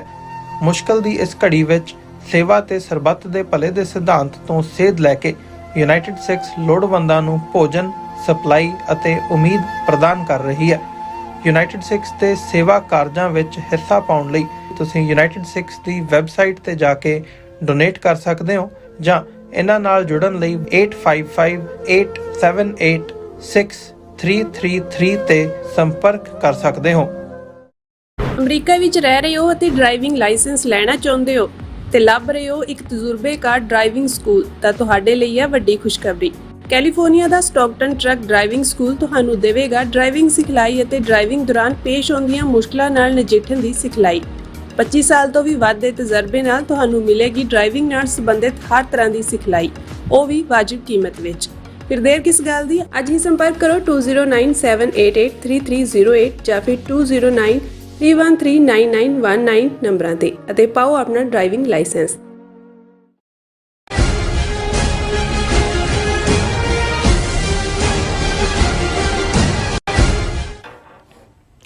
Viewers welcome back on programme. So viewers गलबात करन जा रहे हैं कि यूं जापता है कि मोदी दा यार अडानी अजे अमरीकी कानूनी शिकंजे चों बाहर नहीं होया। अमरीका दे सिक्योरिटी ਅਤੇ एक्सचेंज कमीशन ने न्यूयॉर्क ਦੀ ਅਦਾਲਤ ਵਿੱਚ ਇੱਕ ਪੱਤਰ ਦਾਖਲ ਕਰਕੇ ਕਿਹਾ ਹੈ ਕਿ ਉਹ ਗੌਤਮ ਅਡਾਨੀ ਨੂੰ ਅਮਰੀਕਾ ਲਿਆਉਣ ਲਈ ਭਾਰਤ ਸਰਕਾਰ ਨੂੰ ਅਪੀਲ ਕਰ ਰਹੇ ਹਨ। ਇਸ ਚਿੱਠੀ ਵਿੱਚ ਹੇਗ ਕਨਵੈਨਸ਼ਨ ਦਾ ਹਵਾਲਾ ਵੀ ਦਿੱਤਾ ਗਿਆ ਹੈ। और याद रहे मोदी ने ट्रंप नाल कीती प्रैस कॉन्फ्रेंस विच अडानी केस नूं निजी मामला दस्सिया सी। सो इस बारे आपां गलबात करन जा रहे हैं। सो असीं चाहांगे कि तुसीं इसे तरह बने रहना। देखण सुन लिया लिखण लई तुहाडा सब दा बहुत बहुत शुक्रिया जी। डॉक्टर साहब की विचारां ने? देखो, मोदी दी विजिट तो पहला दो मुद्दे जिहड़े ने उन्हां नूं लै के कियास राइयां सी कि की ट्रंप एडमिनिस्ट्रेशन इन्हां मुद्दिआं दे उत्ते भारत नूं राहत दे सकदा है ਜਾਂ ਭਾਰਤ ਬਾਕੀ ਮੁੱਦਿਆਂ ਤੇ ਉਹ ਵਪਾਰਕ ਟੈਰਿਫ ਦੂਜੇ ਤੀਜੇ ਪੂਰਾ ਸਰੈਂਡਰ ਕਰਕੇ ਇਹਨਾਂ ਦੋ ਮੁੱਦਿਆਂ ਤੋਂ ਆਪਣਾ ਖਹਿੜਾ ਛਡਾ ਸਕਦਾ ਹੈ। ਉਹਨਾਂ 'ਚ ਜ਼ਾਹਰ ਹੈ ਇੱਕ ਤਾਂ ਟਰਾਂਸਨੈਸ਼ਨਲ ਰਿਪਰੈਸ਼ਨ ਦੇ ਥੱਲੇ ਗੁਰਬਤਵੰਤ ਪੰਨੂ ਮਰਡਰ ਪਲਾਟ, ਜਿਹਦੇ ਥੱਲੇ ਨਿਖਿਲ ਗੁਪਤਾ ਨੂੰ 1 ਸਾਲ ਦੇ ਐਫਰਟ ਬਾਅਦ ਅਮਰੀਕਨ ਏਜੰਸੀਆਂ ਚੈੱਕ ਰਿਪਬਲਿਕ ਤੋਂ ਐਕਸਟ੍ਰਾਡਾਈਟ ਕਰਕੇ ਲਿਆਈਆਂ ਨੇ। ਔਰ ਜਿਹੜਾ ਦੂਸਰਾ ਵੀ ਜਿਹੜਾ ਵਿਕਾਸ ਯਾਦਵ ਨਾਂ ਦਾ ਬੰਦਾ ਜਿਹੜਾ ਇੰਡੀਆ ਨੇ ਹਰੀਡਲੀ ਟਰੰਪ ਦੇ ਸਹੁੰ ਚੁੱਕਣ ਤੋਂ 4 ਦਿਨ ਪਹਿਲਾਂ ਕਿਹਾ ਜੀ ਉਹ ਰੋਗ ਐਲੀਮੈਂਟ ਸੀ, ਅਸੀਂ ਉਹਨੂੰ ਕੱਢ ਦਿੱਤਾ ਹੈ। ਕਿ ਅਮਰੀਕਾ ਜਦੋਂ ਹੁਣ ਇਹ ਟਰਾਇਲ ਨਿਖਿਲ ਗੁਪਤਾ ਵਾਲਾ ਕੋਰਟ 'ਚ ਅੱਗੇ ਚੱਲੇਗਾ ਉਹਦੇ 'ਚ ਉਹਦੀ ਐਕਸਟ੍ਰਾਡੀਸ਼ਨ ਇੰਡੀਆ ਦੇਗਾ ਜਾਂ ਅਮਰੀਕਨ ਏਜੰਸੀਆਂ ਜਿਹੜਾ ਕੰਪਲੀਟ ਪਲਾਟ ਹੈ ਜਿਹਦੇ 'ਚ ਇੰਡੀਅਨ ਏਜੰਸੀਆਂ ਔਰ ਉਹਨਾਂ ਦੇ ਇੱਥੇ DC ਬੇਸਡ ਜਿਹੜੇ ਰਾ ਆਪਰੇਟਿਵ ਸੀ ਐਮਬੈਸੀ 'ਚ ਉਹਨਾਂ ਦਾ ਵੀ ਭਾਂਡਾ ਫੁੱਟੇਗਾ। ਇੱਕ ਸਵਾਲ ਤਾਂ ਇਹ ਸੀ ਜਿਹੜਾ ਅਜੇ ਵੀ ਬਰਾਬਰ ਹੈ, ਪਰ ਇਸ ਗੱਲ ਨੇ ਪ੍ਰੈਸ ਕਾਨਫਰੰਸ ਦੇ ਦੌਰਾਨ ਜਦੋਂ ਸਿੱਖ ਸੈਪਰੇਟਿਸਟ ਨੂੰ ਆਨੇ ਬਹਾਨੇ ਉਹਨਾਂ ਦੇ ਜਿਹੜੇ ਪਲਾਂਟਡ ਸਵਾਲ ਰਾਹੀਂ ਉਹਨਾਂ ਨੇ ਜਾਣਨਾ ਚਾਹਿਆ ਤੇ ਜਿਵੇਂ ਟਰੰਪ ਨੇ ਬਿਲਕੁਲ ਇਗਨੋਰ ਕੀਤਾ ਖਾਲਿਸਤਾਨ ਦੇ ਮੁੱਦੇ ਦੇ ਉੱਤੇ ਕੋਈ ਵੀ ਗੱਲ, ਟਵਾਈਸ ਉਹਨਾਂ ਨੇ ਆਪਣੇ ਪੱਤਰਕਾਰਾਂ ਰਾਹੀਂ ਕੋਸ਼ਿਸ਼ ਕੀਤੀ। ਉਸ ਤੋਂ ਇਹ ਜ਼ਾਹਰ ਹੋਇਆ ਕਿ ਭਾਈ ਇਹ ਗੱਲ ਉੱਥੇ ਹੀ ਖੜੀ ਹੈ। ਦੂਸਰਾ ਜਿਹੜਾ ਇਹ ਸੀ ਕਿ ਵੀ ਜਿਵੇਂ ਅਡਾਨੀ ਨਿਊਯਾਰਕ ਦੇ ਕੋਰਟ ਦੇ ਵਿੱਚ ਔਰ ਉਹਦਾ ਭਤੀਜਾ ਵੀ ਗੌਤਮ ਅਡਾਨੀ ਦਾ ਸਾਗਰ ਅਡਾਨੀ ਔਰ 5 ਹੋਰ ਐਗਜ਼ੈਕਟਿਵ $250 ਮਿਲੀਅਨ ਦੇ ਬ੍ਰਾਈਬ ਜਿਹੜਾ ਅਮਰੀਕਨ ਇਨਵੈਸਟਰਸ ਦੇ ਨਾਲ ਧੋਖਾ ਜਾਂ ਜਿਹੜਾ ਉਹਨਾਂ ਦੇ ਇਸ 'ਚ ਫਸੇ ਹੋਏ ਨੇ ਉਹਨਾਂ ਦੇ ਖਿਲਾਫ ਵਾਰੰਟ ਗ੍ਰਿਫਤਾਰੀ ਵੀ ਕੱਢੇ ਹੋਏ ਨੇ। ਵੀ ਇਸ ਮੁੱਦੇ ਦੇ ਉੱਤੇ ਕਿਉਂਕਿ 2 ਦਿਨ ਪਹਿਲਾਂ ਜ਼ਰੂਰ ਇੱਕ ਆਰਡਰ ਆਇਆ ਜਿਹਦੇ ਥੱਲੇ ਟਰੰਪ ਨੇ ਆਪਣੇ ਅਟਾਰਨੀ ਜਨਰਲ ਜਿਹਨੂੰ ਨਿਊਲੀ ਅਪਾਇੰਟ ਕੀਤਾ ਬੀਬੀ ਨੂੰ, ਉਹਨੂੰ ਉਹਨਾਂ ਨੇ ਕਿਹਾ ਕਿ ਵੀ ਇਸ ਦੇ ਉੱਤੇ ਨਜ਼ਰਸਾਨੀ ਕਰੋ ਕਿ ਵੀ ਅਮਰੀਕਨ ਕੰਪਨੀਆਂ ਦੇ ਲਈ ਦੁਨੀਆ 'ਚ ਪੈਰਲਲ ਪਲੇਇੰਗ ਗਰਾਊਂਡ ਨਹੀਂ ਬਚਦਾ ਕਿਉਂਕਿ ਬਾਕੀ ਰਿਸ਼ਵਤ ਦੇ ਕੇ ਜਿਹੜਾ ਆਪਣੇ ਕੰਮ ਕਢਵਾ ਲੈਂਦੇ ਨੇ ਤੇ ਅਮਰੀਕਨ ਲਾਅ ਜਿਹੜਾ ਇਸ ਉਹਦੇ ਤੋਂ ਸਾਨੂੰ ਵੀ ਲੱਗਾ, ਕੁਛ ਹੋਰ ਨੇ ਵੀ ਔਰ ਇੰਡੀਅਨ ਮੀਡੀਆ ਨੇ ਤਾਂ ਉਹਨੂੰ ਰੀਜੋਇਸ ਕੀਤਾ ਕਿ ਜੀ ਦੇਖੋ ਮੋਦੀ ਦਾ ਕ੍ਰਿਸ਼ਮਾ ਜਾਣ ਤੋਂ ਪਹਿਲਾਂ ਹੀ ਜਿਹੜਾ ਉਹ ਅਡਾਨੀ ਨੂੰ ਕਢਾ ਲਿਆ ਔਰ ਹੁਣ ਉਹ ਜਿਹੜਾ ਖਤਮ ਹੋ ਜਾਏਗਾ ਕਿ ਸਾਲਾਂ। ਅਸੀਂ ਇਹ ਕਿਹਾ ਸੀ ਕਿ ਵੀ ਬੇਸ਼ੱਕ 6 ਮਹੀਨੇ ਦਾ ਟਾਈਮ ਟਰੰਪ ਨੇ ਦਿੱਤਾ ਹੈ ਕਿ 6 ਮਹੀਨੇ ਲਈ ਫਰਦਰ ਜਿਹੜਾ ਨਾ ਕਿਸੇ ਨੂੰ ਕੀਤਾ ਜਾਏ, ਪਰ ਜਿਹੜੇ 30-35 ਕੇਸ ਚੱਲ ਰਹੇ ਨੇ ਜਿਹਨਾਂ ਉਹ ਉਵੇਂ ਹੀ ਚੱਲਣਗੇ ਔਰ ਆਲਰੇਡੀ ਅਮਰੀਕਾ 'ਚ ਇਵੇਂ ਨਹੀਂ ਹੁੰਦਾ ਕਿ ਵੀ ਤੁਸੀਂ ਕਿਸੇ ਸਿਸਟਮ ਜਿਹੜਾ ਆਲਰੇਡੀ ਫਸਿਆ ਹੋਇਆ ਉਹਨੂੰ ਆਫ ਦਾ ਹੁੱਕ ਇੰਨੇ ਆਸਾਨੀ ਨਾਲ ਨਹੀਂ ਕੀਤਾ ਜਾ ਸਕਦਾ। ਹਾਲਾਂਕਿ ਐਗਜ਼ੈਕਟਿਵ ਆਰਡਰਸ ਦੇ ਥੱਲੇ ਕਈ ਕੁਛ ਐਸਾ ਹੋ ਰਿਹਾ ਜਿਹੜਾ ਅਲਟੀਮੇਟਲੀ ਚੈਲੰਜ ਵੀ ਹੋ ਰਿਹਾ ਲੇਕਿਨ ਔਰ ਇਹ ਵੀ ਜਿਹੜਾ ਉਦੋਂ ਪੂਰੀ ਖਬਰ ਉਹਨਾਂ ਨੇ ਬਣਾ ਦਿੱਤੀ ਕਿ ਵੀ ਦੇਖੋ ਮੋਦੀ ਦਾ ਕ੍ਰਿਸ਼ਮਾ ਉਹਦਾ ਕੈਰਿਜ਼ਮਾ ਕ੍ਰਿਸ਼ਮਾ ਕਿ ਵੀ ਉਹ ਦੂਰ ਹੋ ਗਿਆ। ਹੁਣ ਅਸੀਂ ਸਮਝਦੇ ਹਾਂ ਜਿੱਥੇ ਅਸੀਂ ਪਹਿਲੇ ਸੈਗਮੈਂਟ 'ਚ ਇਹ ਗੱਲਬਾਤ ਕਰਕੇ ਹਟੇ ਕਿ ਕਿਵੇਂ ਬਾਰ-ਬਾਰ ਟੈਰਿਫ ਕਿੰਗ ਦੇ ਤੌਰ ਤੇ ਜਿਹੜਾ ਟਰੰਪ ਐਡਰੈਸ ਕਰ ਰਿਹਾ ਮੋਦੀ ਨੂੰ, ਫੌਕਸ ਦੇ ਇੰਟਰਵਿਊ 'ਚ ਉਹਨੇ ਬੜਾ ਕਲੀਅਰਲੀ ਕਿਹਾ ਵੀ ਉਹਨੇ ਮੋਦੀ ਨੂੰ ਕਿਵੇਂ ਜਿਹੜਾ ਹੈ ਉਹ ਚੁੱਪ ਕਰਾਇਆ, ਇਹ ਕਹਿ ਕੇ ਕਿ ਵੀ ਹੁਣ ਇਹਦੇ 'ਚ ਕੋਈ ਕੰਸੈਸ਼ਨ ਨਹੀਂ। ਨਾਲ ਦੀ ਨਾਲ ਜਿਹੜਾ ਈਵਨ $21 ਮਿਲੀਅਨ ਡੈਮੋਕ੍ਰੇਸੀ ਪ੍ਰਮੋਸ਼ਨ ਦੇ ਨਾਂ ਥੱਲੇ ਉਹਨੂੰ ਵੀ ਬਲੌਕ ਕਰਤਾ ਅਮਰੀਕਾ ਨੇ, ਟਰੰਪ ਨੇ ਰਾਦਰ ਉਸ ਦਾ ਸਵਾਦ ਲਿਆ ਕਿ ਬਹੁਤ ਪੈਸੇ ਨੇ ਉਹਨਾਂ ਦੇ ਕੋਲ। ਹੁਣ ਅੱਜ ਸਾਡੇ ਕੋਲ 18 ਫਰਵਰੀ ਬੀਤੇ ਕੱਲ ਦਾ ਲੈਟਰ ਹੈ ਜਿਹੜਾ United States security and exchange commission ਨੇ ਅਡਾਨੀ ਕੇਸ ਦੇ ਵਿੱਚ ਨਿਊਯਾਰਕ ਦੀ ਕੋਰਟ ਦੇ ਵਿੱਚ eastern district of New York 225 Cadman plaza east 1426 south Brooklyn New York, ਇਹ ਉਹ ਕੇਸ ਕੋਰਟ ਹੈ ਜਿੱਥੇ ਅਡਾਨੀ ਦੇ ਖਿਲਾਫ ਜਿਹੜਾ ਉਹ ਕੇਸ ਚੱਲ ਰਿਹਾ। ਉਹਦੇ 'ਚ ਇਹ United state security exchange commission ਨੇ ਲੈਟਰ ਫਾਈਲ ਕੀਤਾ ਔਰ ਉਹਦੇ 'ਚ ਇਹ ਜੱਜ ਗੌਰਾਫਿਸ ਨੂੰ ਐਡਰੈਸਡ ਹੈ। ਉਹਦੇ 'ਚ ਉਹਨਾਂ ਨੇ ਕਿਹਾ ਕਿ ਵੀ ਅਸੀਂ ਇਹ ਸਬਮਿਟ ਕਰ ਰਹੇ ਹਾਂ ਕਿ ਵੀ ਅਸੀਂ ਜਿਹੜੀ ਹੈ ਕੰਪਲੇਂਟ ਔਨ ਡਿਫੈਂਡੈਂਟ ਗੌਤਮ ਅਡਾਨੀ ਤੇ ਸਾਗਰ ਅਡਾਨੀ ਕੋਲੈਕਟਿਵਲੀ ਡਿਫੈਂਡੈਂਟਸ, ਕਿਉਂਕਿ ਇਹ ਇੰਡੀਆ ਬੇਸਡ ਨੇ, ਚਾਚਾ ਭਤੀਜਾ ਨੇ, ਔਰ ਡਿਫੈਂਡੈਂਟਸ ਆਰ ਲੋਕੇਟਡ ਇਨ ਇੰਡੀਆ।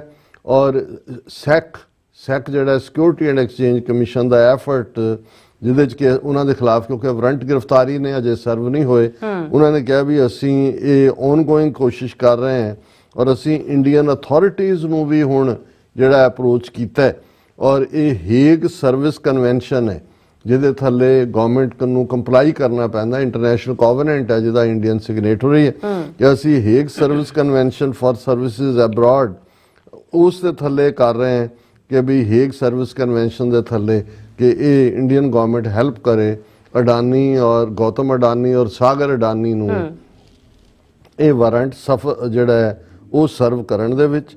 ਉਹਨਾਂ ਨੇ ਕਿਹਾ ਕਿ ਵੀ ਇਹ ਜਿਹੜੇ ਡਿਫੈਂਡੈਂਟ ਨੇ ਦੋਨੋਂ ਹੀ ਅਡਾਨੀ ਚਾਚਾ ਭਤੀਜਾ, ਇਹਨਾਂ ਨੇ ਵਾਇਲੇਟ ਕੀਤਾ anti fraud provisions of the federal securities law by knowingly or recklessly making false and missing representations concerning Adani green energy limited, ਕਿ ਇਹਨਾਂ ਨੇ ਲਾਅ ਫਲਾਊਟ ਕੀਤਾ ਅਡਾਨੀ ਗ੍ਰੀਨ ਦੇ ਥੱਲੇ।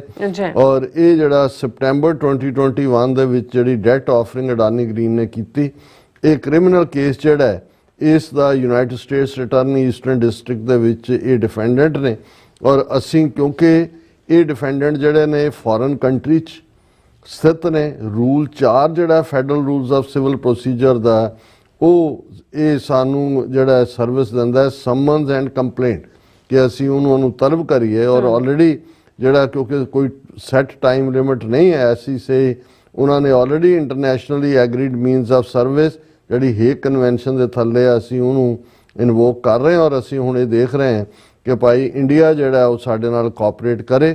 ਔਰ ਇਹ ਜਿਹੜਾ SEC has requested assistant from India's ministry of law and justice the central authority for India under the Hague Service Convention ਕਿ ਇਹ law and justice the ministry ਜ਼ਿੰਮੇਵਾਰ ਹੈ ਇਸ Hague Convention ਦੇ ਥੱਲੇ। That process is ongoing and SEC will continue its efforts to serve defendants in India by the methods prescribed by FRCP including under the Hague Service Commission. It will keep the court apprised of its progress। ਔਰ ਇਹ Christopher M Colorado ਜਿਹੜਾ ਸੈਕ ਦੀ ਨੂੰ represent ਕਰਦਾ ਉਹਨਾਂ ਨੇ ਕਿਹਾ ਕਿ ਜੀ ਅਸੀਂ ਇਹ ਹੇਗ ਕਨਵੈਨਸ਼ਨ ਦੇ ਥੱਲੇ ਇੰਡੀਆ ਦੀ ਜਿਹੜੀ ਹੈ ਉਹ ministry of law and justice ਨੂੰ ਅਪਰੋਚ ਕੀਤਾ ਕਿ ਉਹ ਸਾਡੀ ਮਦਦ ਕਰਨ ਔਰ ਇਹ ਜਿਹੜਾ ਗੌਤਮ ਅਡਾਨੀ ਔਰ ਸਾਗਰ ਅਡਾਨੀ ਉਹਨਾਂ ਨੂੰ ਇਹ ਜਿਹੜੇ ਵਾਰੰਟ ਨੇ ਉਹ ਡਿਲੀਵਰ ਕੀਤੇ ਜਾਣ। ਹੁਣ ਇਹ ਬਹੁਤ ਵੱਡੀ ਗੱਲ ਹੈ, ਇਹਦਾ ਮਤਲਬ ਇਹ ਹੈ ਕਿ ਵੀ ਉਹ ਜਿਹੜਾ ਪਹਿਲਾ ਪਾਰਟ ਵੀ ਸੀ ਕਿ ਵੀ ਸ਼ਾਇਦ ਆਫ ਦਾ ਹੁੱਕ ਜਾਂ ਸਲੋ ਡਾਊਨ ਹੋ ਗਿਆ ਜਾਂ ਸਾਨੂੰ ਇਹ ਸੀ ਵੀ ਹੋ ਸਕਦਾ 6 ਮਹੀਨੇ ਦਾ ਪੌਜ਼ ਦੇ ਕੇ ਅਮਰੀਕਾ ਦੇਖੇਗਾ ਇੰਡੀਆ ਕਿੰਨਾ ਕੰਪਲਾਈ ਕਰ ਰਿਹਾ ਬਾਕੀ ਮੁੱਦਿਆਂ ਤੇ ਜਿਹਦੇ ਥੱਲੇ ਉਹਨਾਂ ਦੇ ਧੌਣ ਤੇ ਗੋਡਾ ਰੱਖਿਆ ਤਾਂ ਉਹਨੂੰ ਕੱਢ ਲੈਣਗੇ। ਪਰ ਇਹ ਤਾਂ ਅਜੇ ਮੋਦੀ ਨੂੰ ਗਿਆ 5 ਦਿਨ ਨਹੀਂ ਹੋਏ ਤੇ ਸੈਕ ਨੇ ਇਹ ਕਿਹਾ ਕਿ ਜੀ ਅਸੀਂ ਇੰਡੀਆ ਦੇ ਹਵਾਲੇ ਹੇਗ ਕਨਵੈਨਸ਼ਨ ਦੇ ਥੱਲੇ ਅਸੀਂ ਉਹਨਾਂ ਦੇ ਵਾਰੰਟ ਕਰਕੇ ਮਤਲਬ ਸਾਡੇ ਪੇਸ਼ ਕਰੋ ਨੈਕਸਟ ਸਟੈਪ। ਜੇ ਇੰਡੀਆ ਨਹੀਂ ਕਰਦਾ ਤਾਂ ਹੋ ਸਕਦਾ ਫਿਰ ਅਮਰੀਕਾ ਪ੍ਰੋਪਰਲੀ ਐਕਸਟ੍ਰੈਡੀਸ਼ਨ ਟ੍ਰੀਟੀ ਦੇ ਥੱਲੇ ਉਹਨਾਂ ਦੀ ਮੰਗ ਕਰੇ। ਔਰ ਈਵਨ ਕਿਉਂਕਿ ਇੰਨੀ ਵੱਡੀ ਖਬਰ ਹੈ ਇਸ ਦਾ ਓਰੀਜਨਲ ਸਾਰੇ ਪਾਸੇ ਆ ਗਿਆ ਹੈ ਸੋਸ਼ਲ ਮੀਡੀਆ ਤੇ ਵੀ ਔਰ ਈਵਨ ਭਾਰਤ ਦੀ ਨਿਊਜ਼ ਏਜੰਸੀ PTI ਨੇ ਵੀ ਇਹ ਖਬਰ ਬਣਾਈ ਹੈਡਲਾਈਨ ਲਾ ਕੇ US securities regulator seeks India's help in fraud probe against Gautam Adani। ਕਿ ਜਿਹੜੀ ਫਰਾਡ ਦੀ ਚੱਲ ਰਹੀ ਹੈ ਉਹਦੇ ਥੱਲੇ US ਸਿਕਿਉਰਿਟੀ ਰੈਗੂਲੇਟਰ ਨੇ ਇੰਡੀਆ ਦੀ ਹੈਲਪ ਮੰਗੀ ਹੈ। ਔਰ ਇਹ ਜਿਹੜਾ ਇਸ ਉਹੀ ਜਿਹੜਾ ਮੈਂ ਲੈਟਰ ਕਿਹਾ ਹੁਣ ਇਹਦੇ 'ਚ ਇੱਕ ਪਾਰਟ ਜਿਹਦੇ ਉੱਤੇ ਕਾਂਗਰਸ ਨੇ ਵੀ ਕਮੈਂਟ ਕੀਤਾ ਹੈ। ਹੁਣ ਜਦੋਂ ਮੋਦੀ ਪ੍ਰੈਸ ਕਾਨਫਰੰਸ ਦੇ ਵਿੱਚ ਸੀ, ਇੱਕ ਸਿੱਧਾ ਸਵਾਲ ਅਮਰੀਕਨ ਜਰਨਲਿਸਟ ਨੇ ਅਡਾਨੀ ਦੇ ਹਵਾਲੇ ਨਾਲ ਪੁੱਛਿਆ ਕਿ ਬਈ ਇਹ ਜਿਹੜਾ ਕੇਸ ਹੈ ਔਰ ਦੂਸਰਾ ਔਰ ਇਸ ਬਾਰੇ ਕੀ ਤੁਹਾਡੀ ਆਪਸ 'ਚ ਗੱਲ ਹੋਈ ਟਰੰਪ ਦੇ ਨਾਲ। ਔਰ ਜਿਵੇਂ ਅਸੀਂ ਰਿਵਿਊ ਕੀਤਾ ਸੀ ਉਹ ਸਾਰਿਆਂ ਨੂੰ ਵੀ, ਪਹਿਲਾਂ ਤਾਂ ਮੋਦੀ ਦੇ ਉੱਤੇ ਇਵੇਂ ਹੋਇਆ ਜਿਵੇਂ ਜੇ ਇਹਨਾਂ ਦੀ ਹਿੰਦੀ ਜ਼ਬਾਨ ਦੀ ਐਕਸਪ੍ਰੈਸ਼ਨ ਕਹਿਣੀ ਹੋਏ ਤਾਂ ਫਿਰ ਹੈ ਕਿ ਵੀ ਉਸकी शक्ल तो ऐसी थी कि जैसे 100 घड़ों पानी पड़ गया हो कि 100 घड़े ਕਿਸੇ ਦੇ ਉੱਤੇ ਇੱਕੋ ਵੇਲੇ ਸੁੱਟਦੇ ਹੋ ਤੇ ਜੋ ਉਹਦੀ ਹਾਲਤ ਹੁੰਦੀ ਹੈ ਉਹ ਹਾਲਤ ਮੋਦੀ ਦੀ ਸੀ। ਫਿਰ ਜਿਵੇਂ ਉਹ ਸੰਭਲਦਿਆਂ ਵੀ ਉਹਨੇ ਜਿਵੇਂ ਇੱਕ ਸਾਡੇ ਪਾਕਿਸਤਾਨੀ ਭਰਾ ਨੇ ਲਿਖਿਆ ਸੀ ਕਿ ਜੀ ਤੁਸੀਂ ਬੜੀ ਵਧੀਆ ਮਿਮਿਕਰੀ ਕੀਤੀ। ਮੈਂ ਕਿਹਾ ਜੀ ਮੈਂ ਤਾਂ ਦੇਖ ਰਿਹਾ ਸੀ, ਮਤਲਬ ਮੋਦੀ ਉੱਠ ਕੇ ਕਹਿ ਰਿਹਾ ਹੈ भारत एक लोकतंत्री देश है, हम सारी संसार को कुटुंब मानते हैं, मैं हर भारतीय को अपना मानता हूँ और जब दो कोई बड़े मुखिया मिलते हैं, बैठते हैं, बात करते हैं तो वो प्राइवेट बात नहीं करते हैं। ਇਹ ਕਹਿ ਕੇ ਫਿਰ ਫਰੀਜ਼ ਹੋ ਗਿਆ।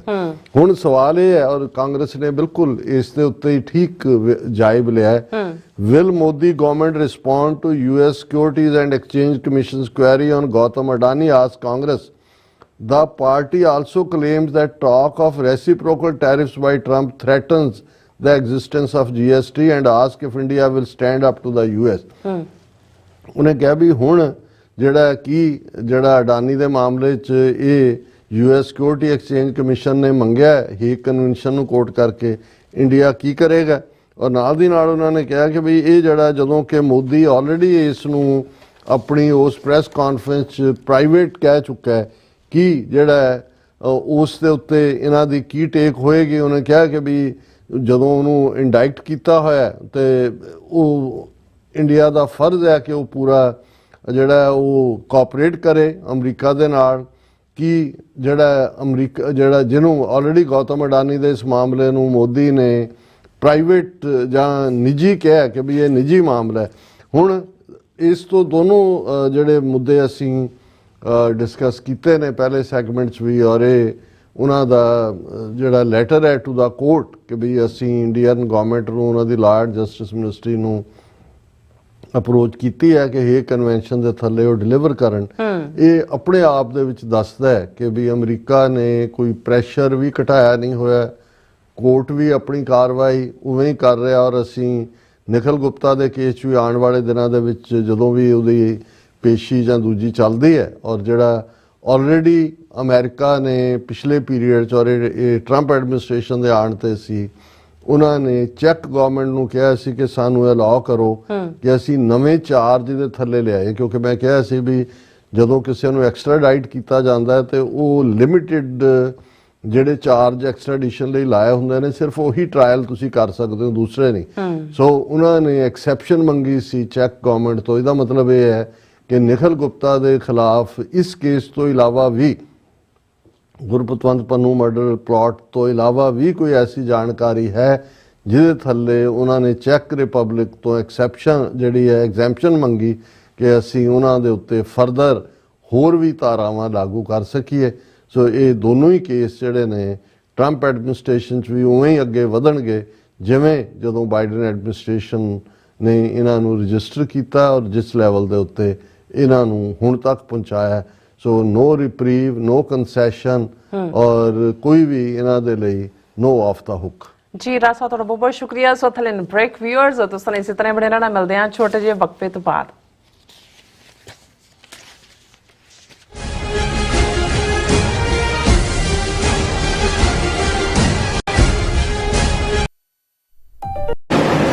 ਲਾਸ ਐਂਜਲਸ ਕਾਉਂਟੀ ਵਿੱਚ ਵਿਨਾਸ਼ਕਾਰੀ ਜੰਗਲੀ ਅੱਗ ਕਾਰਨ ਪ੍ਰਭਾਵਿਤ ਪੀੜਤਾਂ ਦੀ ਸਹਾਇਤਾ ਲਈ ਯੂਨਾਈਟਿਡ ਸਿਕਸ ਇੱਕ ਐਮਰਜੈਂਸੀ ਰਾਹਤ ਮੁਹਿੰਮ ਚਲਾ ਰਹੀ ਹੈ। ਸ਼ਹਿਰ ਦੇ ਉੱਤਰ ਵਿੱਚ ਸੰਘਣੀ ਆਬਾਦੀ ਵਾਲੇ 40 ਕਿਲੋਮੀਟਰ ਦੇ ਖੇਤਰ ਵਿੱਚ ਲੱਗੀ ਅੱਗ ਕਾਰਨ 12,000 ਤੋਂ ਵੱਧ ਇਮਾਰਤਾਂ ਸੜ ਚੁੱਕੀਆਂ ਹਨ।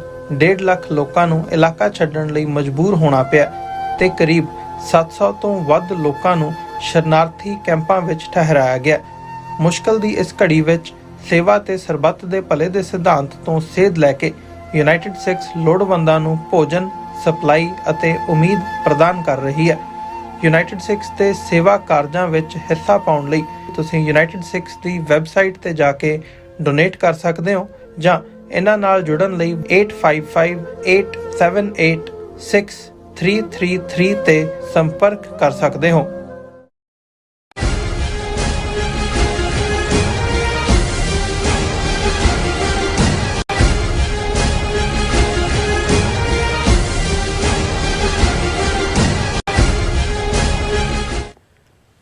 ਦਰਸ਼ਕੋ, ਬ੍ਰੇਕ ਤੋਂ ਬਾਅਦ ਫਿਰ ਦੁਬਾਰਾ ਤੁਹਾਡਾ ਸਵਾਗਤ ਹੈ। ਸੋ ਗੱਲਬਾਤ ਕਰਨ ਜਾ ਰਹੇ ਹਾਂ ਕਿ ਟਰੰਪ ਵੱਲੋਂ ਅਮਰੀਕੀ ਨੀਤੀ ਜਹਾਜ਼ ਨੂੰ ਜਿਵੇਂ ਘਰੇਲੂ ਅਤੇ ਅੰਤਰਰਾਸ਼ਟਰੀ ਨੀਤੀਆਂ ਵਿੱਚ ਉਡਾਇਆ ਜਾ ਰਿਹਾ ਹੈ, ਉਸ ਨਾਲ ਦੁਨੀਆ ਭਰ ਵਿੱਚ ਜ਼ੋਰਦਾਰ ਝਟਕੇ ਜਿਹੜੇ ਨੇ ਉਹ ਲੱਗ ਰਹੇ ਨੇ। ਔਰ ਇਉਂ ਜਾਪਦਾ ਹੈ ਕਿ ਟਰੰਪ ਸੈਕੰਡ ਵਰਲਡ ਵਾਰ ਤੋਂ ਬਾਅਦ ਦੇ ਵਰਲਡ ਆਰਡਰ ਨੂੰ ਤਹਿਸ-ਨਹਿਸ ਕਰਨ ਤੇ ਤੁਲਿਆ ਹੋਇਆ ਹੈ ਔਰ ਨਵਾਂ ਵਰਲਡ ਆਰਡਰ ਸੱਚਮੁੱਚ ਆਰਡਰ ਹੋਵੇਗਾ ਜਾਂ ਜੰਗਲ ਦਾ ਰਾਜ, ਇਹ ਵਕਤ ਹੀ ਦੱਸੇਗਾ। ਸੋ ਇਸ ਬਾਰੇ ਆਪਾਂ ਗੱਲਬਾਤ ਕਰਨ ਜਾ ਰਹੇ ਹਾਂ। ਸੋ ਅਸੀਂ ਚਾਹਾਂਗੇ ਕਿ ਤੁਸੀਂ ਇਸੇ ਤਰ੍ਹਾਂ ਬੜੇ ਰਹਿਣਾ ਦੇਖਣ ਸੁਣਨ ਲਈ ਐਂਡ ਲਿਖਣ ਲਈ ਤੁਹਾਡਾ ਸਭ ਦਾ ਬਹੁਤ ਬਹੁਤ ਸ਼ੁਕਰੀਆ ਜੀ। ਰਾਜ ਸਾਹਿਬ, ਕੀ ਕਹਿਣਾ ਚਾਹੋਗੇ?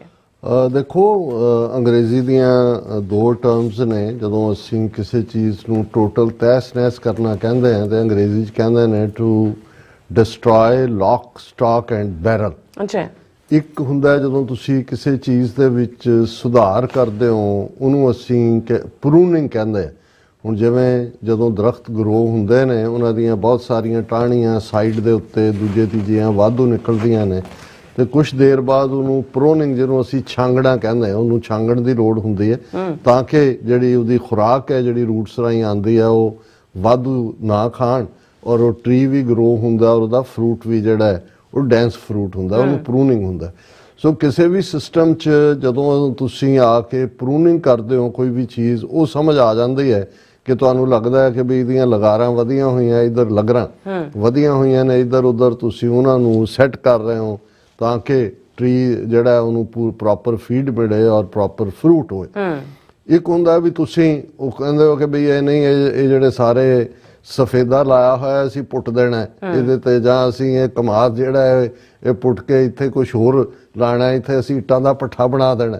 ਤੇ ਹਾਲਾਂ ਜਿਹੜੇ ਜਿੱਥੇ ਇੱਕ ਵਾਰੀ ਪੱਠਾ ਬਣ ਜਾਏ ਇੱਟਾਂ ਦਾ, ਉੱਥੇ ਫਿਰ ਮੁੜ ਕੇ ਕੋਈ ਫਸਲ ਨਹੀਂ ਹੁੰਦੀ ਇੱਕ ਸਾਲ। ਸੋ ਐਂ ਲੱਗਦਾ ਵੀ ਜਿਵੇਂ ਹੁਣ ਜਦੋਂ ਅਸੀਂ ਵਰਲਡ ਆਰਡਰ ਦੀ ਗੱਲ ਕਰਦੇ ਹਾਂ, ਇਹ ਕੋਈ ਕਿਸੇ ਨੇ ਬਹਿ ਕੇ ਕਿਸੇ ਕਮਰੇ 'ਚ ਨਹੀਂ ਬਣਾਇਆ ਹੁੰਦਾ, ਹਾਲਾਤ ਤੁਹਾਨੂੰ ਉਸ ਪਾਸੇ ਲੈ ਜਾਂਦੇ ਨੇ। ਪਹਿਲੀ ਸੰਸਾਰ ਜੰਗ 1914 ਤੋਂ 1918 ਦੇ ਵਿਚਕਾਰ ਹੋਈ ਔਰ ਜਿਸ ਯੂਰਪ ਨੂੰ ਅੱਜ ਅਮਰੀਕਾ ਬਿਲਕੁਲ ਟਿੱਚ ਸਮਝ ਰਿਹਾ ਹੈ, ਜਿਵੇਂ ਵਾਈਸ ਪ੍ਰੈਜ਼ੀਡੈਂਟ ਮਿਸਟਰ ਵੈਂਸ ਨੇ ਜਾ ਕੇ ਉਹਨਾਂ ਨੂੰ ਇਹ ਕਿਹਾ ਜੀ ਨਾ ਖਤਰਾ ਰੂਸ ਤੋਂ ਹੈ ਨਾ ਚੀਨ ਤੋਂ ਹੈ, ਤੁਹਾਨੂੰ ਅੰਦਰੂਨੀ ਖਤਰਾ ਹੈ, ਤੁਸੀਂ ਫਰੀडम ਆਫ ਸਪੀਚ ਕਰ ਰਹੇ ਹੋ, ਤੁਸੀਂ ਦੂਸਰਾ ਕਰ ਰਹੇ ਹੋ। ਹੁਣ ਉਹ ਯੂਰਪ, ਜੇ ਅਮਰੀਕਨ ਵੈਲਿਊਜ਼ ਦੀ ਵੀ ਗੱਲ ਕਰੀਏ ਤੇ ਜਦੋਂ ਅਸੀਂ ਸਿਵਲਾਈਜੇਸ਼ਨ ਗੱਲ ਕਰਦੇ ਹਾਂ ਸਭਿਅਤਾਵਾਂ ਦੇ ਹਵਾਲੇ ਦੇ ਨਾਲ, ਜੇ ਅਸੀਂ ਜਦੋਂ ਈਰਾਨ ਦਾ ਜ਼ਿਕਰ ਕਰਦੇ ਹਾਂ ਤੇ ਜ਼ਾਹਰ ਹੈ ਉਹਨਾਂ ਦੇ ਪਿੱਛੇ 5000 ਸਾਲ ਦੀ ਪਰਸ਼ੀਅਨ ਸਿਵਲਾਈਜੇਸ਼ਨ ਖੜੀ ਹੈ। ਜੇ ਅਸੀਂ ਮਿਡਲ ਈਸਟ ਦੀ ਗੱਲ ਕਰਦੇ ਹਾਂ, ਇਹਨਾਂ ਦੇ ਪਿੱਛੇ ਬੈਬੀਲੋਨਿਕ ਪੀਰੀਅਡ ਤੋਂ ਲੈ ਕੇ ਬਗਦਾਦ ਔਰ ਦੂਸਰੀਆਂ ਸਿਵਲਾਈਜੇਸ਼ਨ, ਅਰਬ ਵਰਲਡ ਔਰ ਦੂਸਰਾ ਜਿਨ੍ਹਾਂ ਨੇ ਰੂਲ ਕੀਤਾ ਉਹ ਖੜੇ ਨੇ। ਜੇ ਅਸੀਂ ਈਵਨ ਇਸਲਾਮਿਕ ਹਵਾਲੇ ਨਾਲ ਸਲਤਨਤ ਉਸਮਾਨੀਆ ਦੀ ਗੱਲ ਕਰਦੇ ਹਾਂ, ਆਟੋਮੈਨ ਅੰਪਾਇਰ ਦੀ ਗੱਲ ਕਰਦੇ ਹਾਂ, ਜੇ ਅੱਜ ਵੀ ਇਹਦੇ ਬਾਵਜੂਦ ਕਿ ਫਸਟ ਵਰਲਡ ਵਾਰ ਤੋਂ ਬਾਅਦ ਆਟੋਮੈਨ ਅੰਪਾਇਰ ਦਾ ਤਾਂ ਖਾਤਮਾ ਹੋਇਆ, ਖਿਲਾਫਤ ਖਤਮ ਹੋਈ ਔਰ ਉਹ ਆਏ, ਲੇਕਿਨ ਜੇ ਟਰਕੀ ਪਿਛਲੇ 100 ਸਾਲ 'ਚ ਆਪਣੀ ਹੋਂਦ ਦੇ ਨਾਲ ਅੱਜ ਵੀ ਟਰਕੀ ਜਿਹੜਾ ਹੈ ਉਹ ਇੱਕ ਇੰਪੋਰਟੈਂਟ ਸੈਂਟਰ ਵਜੋਂ ਉੱਭਰ ਰਿਹਾ। ਜੇ ਸਾਊਦੀ ਅਰੇਬੀਆ ਨੂੰ ਉਸ ਸੈਂਟਰ ਦੇ ਤੌਰ ਤੇ ਚੁਣਿਆ ਗਿਆ ਜਿੱਥੇ ਕਿ ਰੂਸ ਦਾ ਫੋਰਨ ਮਿਨਿਸਟਰ ਔਰ ਅਮਰੀਕਾ ਦਾ ਮਿਲੇ ਨੇ, ਕਿਉਂਕਿ ਉਹਨਾਂ ਦੀ ਇੱਕ ਆਪਣੀ ਅਹਿਮੀਅਤ ਵੀ ਹੈ ਔਰ ਉਹ ਇੱਕ ਰੋਲ ਵੀ ਅਦਾ ਕਰ ਰਹੇ ਨੇ। ਇਸੇ ਤਰ੍ਹਾਂ ਜਿਹੜਾ ਫਰਦਰ ਰੋਲ ਹੈ ਉਹਦੇ ਥੱਲੇ, ਜਿਵੇਂ ਜ਼ੈਲੈਂਸਕੀ, ਉਹਨੂੰ ਭਾਵੇਂ ਉਸ ਮੀਟਿੰਗ ਦਾ ਹਿੱਸਾ ਨਹੀਂ ਬਣਾਇਆ ਗਿਆ, ਨੈਟੋ ਨੂੰ ਵੀ ਬਾਹਰ ਰੱਖਿਆ ਗਿਆ, ਪਰ ਜ਼ੈਲੈਂਸਕੀ ਜਿਹੜਾ ਹੈ ਉਹ ਇਸਲਾਮਿਕ ਵਰਲਡ ਦੇ ਨਾਲ ਇਨ ਟੱਚ ਹੁੰਦੇ ਆ, ਉਹ ਟਰਕੀ ਵੀ ਪਹੁੰਚਿਆ ਔਰ ਫਿਊਚਰ ਦੇ ਵਿੱਚ ਟਰਕੀ ਦਾ ਕੀ ਰੋਲ ਹੋਏਗਾ, ਅਹਿਮ ਪਾਵਰਫੁਲ ਰੋਲ ਹੈ। ਹੁਣ ਇਹ ਜਿਹੜੀਆਂ ਜਾਂ ਚਾਈਨੀਜ਼ ਸਿਵਲਾਈਜੇਸ਼ਨ ਹੈ, ਚੀਨੀਆਂ ਦੀ ਹੈ, ਇਹ ਜਿਹੜੀਆਂ ਸਭਿਅਤਾਵਾਂ ਦੇ ਉੱਤੇ ਬੇਸਡ ਹੁੰਦਾ ਹੈ। ਯੂਰਪ ਮਹਿਜ਼ ਇੱਕ 25-30 ਮੁਲਕਾਂ ਦਾ ਜਾਂ ਯੂਰਪੀਅਨ ਯੂਨੀਅਨ ਦਾ ਸਮੂਹ ਤੱਕ ਮਹਿਦੂਦ ਨਹੀਂ ਹੈ। ਔਰ ਖੁਦ ਹੀ ਜਿਹੜਾ ਜੇ ਅਮਰੀਕਨ ਵੈਲਿਊਜ਼ ਜਿਹੜੀਆਂ ਬਾਈਬਲ ਬੈਲਟ ਚੋਂ ਨਿਕਲਦੀਆਂ ਨੇ, ਕ੍ਰਿਸਚੀਅਨਿਟੀ ਚੋਂ ਨਿਕਲਦੀਆਂ ਨੇ, ਇੱਕੋ ਇੱਕ ਕੰਟੀਨੈਂਟ ਯੂਰਪ ਤਾਂ ਹੈ ਜਿਹੜਾ ਕ੍ਰਿਸਚੀਅਨਿਟੀ ਦਾ ਬੈਸਟਨ ਹੈ, ਔਰ ਉਹਦੇ ਤੇ ਹੀ ਜਿਹੜਾ ਉਹ ਪੋਪ, ਔਰ ਉਸ ਤੋਂ ਇਲਾਵਾ ਵੀ ਜਿੰਨਾ ਮਾਰਟਨ ਲੂਥਰ ਜਿਹੜੀ 15ਵੀਂ ਸਦੀ 'ਚ ਰਿਫਾਰਮ ਮੂਵਮੈਂਟ। ਸੋ ਜੇ ਕ੍ਰਿਸਚੀਅਨਿਟੀ ਦੇ ਵਿੱਚ ਜੇ ਯੂਰਪ ਦੇ, ਹਾਲਾਂਕਿ ਕੋਈ ਜੀਸਸ ਯੂਰਪ 'ਚ ਨਹੀਂ ਜੰਮਿਆ, ਲੇਕਿਨ ਕ੍ਰਿਸਚੀਅਨਿਟੀ ਮਿਡਲ ਈਸਟ ਦੇ ਵਿੱਚ ਤਾਂ over A period of time, ਭਾਵੇਂ ਉੱਥੇ ਹੀ ਬੈਥਲਹੈਮ 'ਚ ਜਨਮ ਹੁੰਦਾ ਹੈ ਜੀਸਸ ਦਾ, ਉਹ ਤਾਂ ਇਸਲਾਮਿਕ ਵਰਲਡ ਬਣ ਗਿਆ। ਹੁਣ ਜੇ ਉਹਨੂੰ ਤੁਸੀਂ ਬਿਲਕੁਲ ਅਮਰੀਕਾ ਦੀ ਆਪਣੀ ਹੋਣ ਤਾਂ 250-300 ਸਾਲ ਦੀ ਹੈ ਜੇ ਸਿਵਲਾਈਜੇਸ਼ਨ ਦੀ ਗੱਲ ਕਰੀਏ। ਵੈਸੇ ਜਿਵੇਂ 1492 ਤੋਂ ਉਹਦੇ ਨਾਲ ਜੁੜਿਆ ਹੋਇਆ ਕੋਲੰਬਸ ਨਾਲ, ਔਰ ਦੂਸਰਾ ਤੀਸਰਾ ਪਾਰਟ ਹੈ। ਔਰ ਵਰਲਡ ਵਾਰਸ ਦੇ ਵਿੱਚ ਵੀ, ਦੋਨਾਂ ਦੇ ਵਿੱਚ ਜਦੋਂ ਅਸੀਂ ਦੇਖਦੇ ਹਾਂ, ਖਾਸ ਤੌਰ ਤੇ ਸੈਕੰਡ ਵਰਲਡ ਵਾਰ 'ਚ ਜੇ ਅਮਰੀਕਾ ਐਜ਼ ਏ ਰੋਲ ਆਪਣਾ ਨਾ ਅਦਾ ਕਰਦਾ, ਔਰ 2-2.5 ਸਾਲ ਤਾਂ ਅਮਰੀਕਾ ਨਿਊਟਰਲ ਰਿਹਾ ਸੀ, ਫਿਰ ਪਰਲ ਹਾਰਬਰ ਤੇ ਹਮਲਾ ਕੀਤਾ ਜਾਪਾਨੀਆਂ ਨੇ, ਔਰ ਫਿਰ ਵਿੰਸਟਨ ਚਰਚਲ ਜਿਹੜਾ ਇੱਕ ਮਾਸਟਰ ਸੀ ਸਟੇਟਸਮੈਨ ਲਾਈਕ, ਉਹਨੇ ਜਿਵੇਂ ਅਮਰੀਕਾ ਨੂੰ ਡਰੈਗ ਕਰ ਹੀ ਲਿਆ ਸੈਕੰਡ ਵਰਲਡ ਵਾਰ 'ਚ। ਪਰਲ ਹਾਰਬਰ ਨੇ ਪਬਲਿਕ ਓਪੀਨੀਅਨ ਵੀ ਬਦਲ ਦਿੱਤਾ ਹੈ, ਔਰ ਉਹਨੇ ਐਡਰੈਸ ਵੀ ਕੀਤਾ from the old to the new ਕਿ ਵੀ ਅਸੀਂ ਉਹ ਹੈ, ਅਸੀਂ ਆਪਣੇ ਬੱਚਿਆਂ ਨੂੰ ਕਰ ਰਹੇ ਹਾਂ, ਔਰ ਦੂਜੇ। ਔਰ ਉਸ ਤੋਂ ਬਾਅਦ ਯੂਰਪ ਅਮਰੀਕਾ ਦੇ ਪੈਰਾਂ 'ਚ ਹੀ ਬੈਠ ਗਿਆ ਸੈਕੰਡ ਵਰਲਡ ਵਾਰ ਤੋਂ ਬਾਅਦ। ਜੇ ਨੈਟੋ ਜਿਹੜੀ ਹੈ ਉਹ ਇਸੇ ਲਈ ਸੀ ਕਿ ਵੀ ਅਮਰੀਕਨ ਹਿੱਤਾਂ ਨੂੰ ਡਿਫੈਂਡ ਕਰਨਾ, ਔਰ ਮਕਸਦ ਵੀ ਸੀ ਕਿ ਸੋਵੀਅਤ ਯੂਨੀਅਨ ਨੂੰ ਕਰਟੇਲ ਕਰਨਾ, ਉਹਦੇ ਇਨਫਲੂਐਂਸ ਨੂੰ। ਯੂਰਪ 2 ਹਿੱਸਿਆਂ 'ਚ ਵੰਡਿਆ ਗਿਆ। ਈਸਟਰਨ ਯੂਰਪ ਦੇ ਮੁਲਕ ਜਿਹੜੇ ਨੇ ਉਹ ਚੈਕੋਸਲੋਵਾਕੀਆ ਹੋਏ, ਪੋਲੈਂਡ ਹੋਏ, ਸਲੋਵੇਨੀਆ ਜਿਹੜਾ ਬਾਅਦ ਦੇ ਵਿੱਚ ਤਾਂ ਉਹਨਾਂ ਦੇ ਬਣੇ, ਹੰਗਰੀ ਹੋਏ, ਪੋਲੈਂਡ ਹੋਏ, ਜਰਮਨੀ 2 ਹਿੱਸਿਆਂ 'ਚ ਵੰਡਿਆ ਗਿਆ, ਈਸਟ ਜਰਮਨੀ ਉਹਨਾਂ 'ਚ ਚਲਾ ਗਿਆ। ਸੋ ਜੇ ਨੈਟੋ ਦਾ ਜਿਹੜਾ ਉਹ as a front state America ਦੇ ਹਿੱਤਾਂ ਦੀ ਰਾਖੀ ਨਾ ਕਰ ਰਿਹਾ ਹੁੰਦਾ ਹੈ, ਜਾਂ ਅਲਟੀਮੇਟਲੀ ਜਦੋਂ ਅਫਗਾਨਿਸਤਾਨ 'ਚ 1979 'ਚ ਸੋਵੀਅਤ ਯੂਨੀਅਨ ਦੀਆਂ ਫੌਜਾਂ ਵੜੀਆਂ, ਭਾਵੇਂ ਅਮਰੀਕਾ ਨੇ ਪਾਕਿਸਤਾਨ ਨੂੰ ਬੇਸ ਬਣਾ ਕੇ ਮੁਜਾਹਿਦੀਨ ਅਫਗਾਨ ਇਸਲਾਮਿਕ ਵਰਲਡ ਦੀ ਮਦਦ ਲਈ, ਪਰ ਸਾਰਾ ਨੈਟੋ ਜਿਹੜਾ ਉਹਦੀ ਪਿੱਠ ਤੇ ਖੜਾ ਸੀ ਅਮਰੀਕਾ ਦੀ। ਔਰ ਦੂਜਾ, ਜਦੋਂ ਸੋਵੀਅਤ ਯੂਨੀਅਨ ਟੁੱਟ ਗਿਆ, ਜ਼ਾਹਰ ਹੈ ਕਿ ਵੀ ਰਸ਼ੀਆ ਜਿਹੜਾ ਬਚਿਆ ਉਹਨੂੰ ਵੀ ਕਿਵੇਂ ਮੁੜ ਕੇ ਦੁਬਾਰਾ ਉਹਨਾਂ ਪਾਵਰਫੁਲ ਨਾ ਹੋਏ, ਫਿਰ ਨੈਟੋ ਦਾ ਇਸਤੇਮਾਲ ਅਮਰੀਕਾ ਨੇ ਕੀਤਾ। ਹੁਣ ਆਲ ਆਫ ਏ ਸਡਨ ਜਦੋਂ ਤੁਸੀਂ ਇਹ ਦੱਸਣ ਲੱਗ ਗਏ ਹੋ ਜੀ ਤੁਹਾਡੇ ਤਾਂ, ਤੁਸੀਂ ਤਾਂ ਫਰੀडम ਆਫ ਸਪੀਚ ਦਾ ਹੀ ਨਹੀਂ ਤੁਹਾਨੂੰ ਪਤਾ, ਹਿਊਮਿਲੇਸ਼ਨ ਉਹਨਾਂ ਦੀ ਸੋਇਲ ਤੇ ਖੜੇ ਹੋ ਕੇ।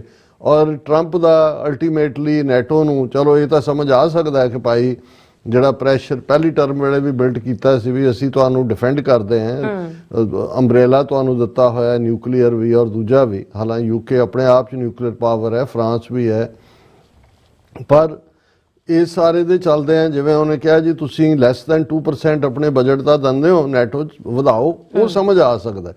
ਪਰ ਆਲ ਆਫ ਏ ਸਡਨ ਬਿਲਕੁਲ ਇਗਨੋਰ ਕਰਕੇ, ਜਿਵੇਂ ਅਸੀਂ ਕੱਲ ਗੱਲ ਕੀਤੀ ਸੀ ਕਿ ਰਸ਼ੀਆ ਦੀ ਜਿਹੜੀ ਜਿਸ ਲੈਵਲ ਦੇ ਉੱਤੇ ਜਾ ਕੇ ਡਾਇਰੈਕਟ ਗੱਲਬਾਤ, ਪਰ ਇਸ ਪੀਰੀਅਡ ਜੋ ਕਿਹਾ ਕਿ ਜੀ ਰਸ਼ੀਆ ਨੂੰ ਕੌਣ ਹਰਾ ਸਕਦਾ ਹੈ, ਉਹਨੇ ਤਾਂ ਨੈਪੋਲੀਅਨ ਨੂੰ ਹਰਾਇਆ ਸੀ, ਉਹਨੇ ਤਾਂ ਹਿਟਲਰ ਨੂੰ ਹਰਾਇਆ ਸੀ। ਫਿਰ ਯੂਕਰੇਨ, ਉਹਨਾਂ ਨੂੰ ਕਹਿਣਾ ਵੀ ਤੁਸੀਂ ਜ਼ਿੰਮੇਵਾਰ ਹੋ ਉਹ ਸਾਰੇ ਦੇ ਲਈ ਜੋ ਹੋਇਆ ਜੰਗ। ਫਿਰ ਈਵਨ ਜੇ ਹੁਣ ਰਸ਼ੀਆ ਪ੍ਰੇਜ਼ ਕਰ ਰਿਹਾ ਟਰੰਪ ਦੀ, ਅਮਰੀਕਾ ਦੀ, Russia praises Trump for saying NATO was a major cause of war in Ukraine, ਕਿ ਵੀ ਇਹ ਤਾਂ ਹੁਣ ਜਿਹੜੀ ਸਾਰੀ ਅਮਰੀਕਾ ਦੀ ਪੋਜੀਸ਼ਨ ਸੀ ਜਾਂ ਨੈਟੋ ਦੀ ਪੋਜੀਸ਼ਨ ਸੀ ਉਹਨੂੰ ਰਿਵਰਸ ਕਰਕੇ ਰਸ਼ੀਆ ਨੂੰ ਇੱਕ ਬਿਲਕੁਲ ਇਨੋਸੈਂਟ ਗਾਏ। ਤੇ ਜਿਵੇਂ ਯੂਕਰੇਨ ਔਰ ਨੈਟੋ ਜਿਹੜੀ ਹੈ ਉਹ, ਹਾਲਾਂਕਿ ਯੂਕਰੇਨ ਜਾਂ ਨੈਟੋ ਤਾਂ ਅਮਰੀਕਾ ਦੀ ਬਿਡਿੰਗ, ਭਾਵੇਂ ਉਦੋਂ ਬਾਈਡਨ ਸੀ ਅੱਜ ਟਰੰਪ ਹੈ, ਪਰ ਹੁਣ ਤੁਸੀਂ ਉਹਦੇ ਲਈ ਉਹਨਾਂ ਨੂੰ ਦੋਸ਼ ਦਿੰਦੇ ਹੋ। ਔਰ ਇਹਦਾ ਨਤੀਜਾ, ਕਿਉਂਕਿ ਜ਼ੈਲੈਂਸਕੀ ਨੇ ਜਦੋਂ ਇਹ ਦੇਖਿਆ ਕਿ ਵੀ ਇਹ ਟਰੰਪ ਤਾਂ ਹਟ ਨਹੀਂ ਰਿਹਾ, ਉਹਨੇ ਇਹ ਗੱਲ ਕਹੀ ਸੀ ਕਿ ਵੀ ਟਰੰਪ ਜਿਹੜਾ ਹੈ ਉਹ ਰਸ਼ੀਅਨ ਮੇਡ ਡਿਸਇਨਫੋਰਮੇਸ਼ਨ ਸਪੇਸ, ਉਸ ਦੇ ਵਿੱਚ ਫਸ ਗਿਆ। ਹਾਲਾਂਕਿ ਅਸੀਂ ਵੀ ਕੱਲ ਇਸੇ ਲਾਈਨ ਤੇ ਉਹਨਾਂ ਜ਼ਿਆਦਾ ਜਿਹੜੀ ਹੈ ਉਹ ਸਪੈਸੀਫਿਕ ਗੱਲ ਕੀਤੀ ਹੈ, ਰਸ਼ੀਅਨ ਮੇਡ ਡਿਸਇਨਫੋਰਮੇਸ਼ਨ ਸਪੇਸ। ਤੇ ਅਸੀਂ ਕੱਲ ਇਹ ਕਿਹਾ ਸੀ, ਔਰ ਸਾਡੇ ਕੁਝ ਵੀਰਾਂ ਨੇ ਕਾਲ ਕਰਕੇ ਐਪਰੀਸ਼ੀਏਟ ਕੀਤਾ ਕਿ ਤੁਸੀਂ ਹਿਸਟਰੀ ਚੋਂ ਇੱਕ ਪੈਰਲਲ ਕੋਟ ਕੀਤਾ ਕਿ ਜਿਹੜੀ ਮਿਸਟੇਕ 1938 ਚ ਚੈਂਬਰਲੇਨ ਨੇ ਕੀਤੀ ਸੀ, ਇੰਗਲੈਂਡ ਦੇ ਪ੍ਰਾਈਮ ਮਿਨਿਸਟਰ ਨੇ, ਬਿਨਾਂ ਆਪਣੀ ਕੈਬਨਿਟ ਦੀ ਅਪਰੂਵਲ ਲਏ ਉਹ ਸਿੱਧਾ ਮਿਊਨਿਕ ਗਿਆ, ਹਿਟਲਰ ਦੇ ਨਾਲ ਉਹਨੇ ਜਿਹੜੀ ਹੈ ਮਿਊਨਿਕ ਐਗਰੀਮੈਂਟ ਕੀਤਾ, ਜਿਹੜਾ ਇੱਕ ਵੱਡਾ ਹਿੱਸਾ ਚੈਕੋਸਲੋਵਾਕੀਆ ਦਾ ਦੱਬਿਆ ਸੀ ਜਰਮਨ ਨੇ। ਉਹਨੇ ਕਿਹਾ ਜੋ ਤੁਸੀਂ ਰੱਖੋ, ਜਿਵੇਂ ਹੁਣ 18% ਟੈਰੀਟਰੀ ਪ੍ਰੈਜ਼ੈਂਟ ਯੂਕਰੇਨ ਦੀ ਰਸ਼ੀਆ ਦੇ ਕੋਲ ਹੈ। ਟਰੰਪ ਨੇ ਕਿਹਾ ਜੀ ਉਹਨਾਂ ਨੇ, ਰਸ਼ੀਆ ਨੇ ਆਪਣੇ ਸੋਲਜਰ ਮਰਵਾਏ ਨੇ, ਇਸ ਲਈ ਸੀਜ਼ ਫਾਇਰ ਉਹ ਉੱਥੇ ਹੀ ਰੱਖੇ।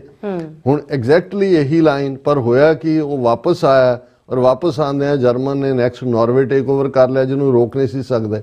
ਔਰ ਚੈਂਬਰਲੇਨ ਜਿਹੜਾ ਉਹ ਬਿਟਰੇਅਲ ਦੇ ਤੌਰ ਤੇ, ਮਿਊਨਿਕ ਬਿਟਰੇਅਲ ਉਹਨੂੰ ਕਿਹਾ ਜਾਣ ਲੱਗਾ, ਉਹਨੂੰ ਕੁਇਟ ਕਰਨੀ ਪਈ ਆਪਣੀ ਪੋਜੀਸ਼ਨ, ਔਰ ਬਾਅਦ ਚ ਚਰਚਲ ਆਇਆ ਔਰ ਫਿਰ ਸੈਕੰਡ ਵਰਲਡ ਵਾਰ ਤੱਕ ਗੱਲ ਗਈ। ਸੋ ਇਹ ਬਹੁਤ ਸਾਰਿਆਂ ਦਾ ਕਹਿਣਾ ਹੈ ਕਿ ਵੀ ਜੇ ਉਸ ਸਟੇਜ ਦੇ ਉੱਤੇ ਚੈਂਬਰਲੇਨ ਬੈਂਡ ਡਾਊਨ ਨਾ ਕਰਦਾ ਯੂਨੀਲੈਟਰਲੀ ਬਿਨਾਂ, ਤੇ ਇਹ ਜੋ ਕੁਝ ਬਾਅਦ ਚ ਹੋਇਆ ਉਹ ਸ਼ਾਇਦ ਅਵੋਇਡ ਹੁੰਦਾ, ਕਿਉਂਕਿ ਹਿਟਲਰ ਨੂੰ ਇਹ ਲੱਗ ਗਿਆ ਕਿ ਵੀ ਇਹ ਤਾਂ ਡਰ ਗਏ ਨੇ। ਹੁਣ ਇਹੀ ਗੱਲ ਜਦੋਂ ਇਹ ਜ਼ੈਲੈਂਸਕੀ ਨੇ ਕਿਹਾ ਕਿ ਵੀ ਰਸ਼ੀਅਨ ਮੇਡ ਡਿਸਇਨਫੋਰਮੇਸ਼ਨ ਸਪੇਸ 'ਚ ਫਸ ਗਿਆ, ਤੇ ਟਰੰਪ ਨੇ ਫੌਰਨ ਇਹਦਾ ਜਵਾਬ ਕਿਹਾ ਕਿ Zelensky is a dictator without elections.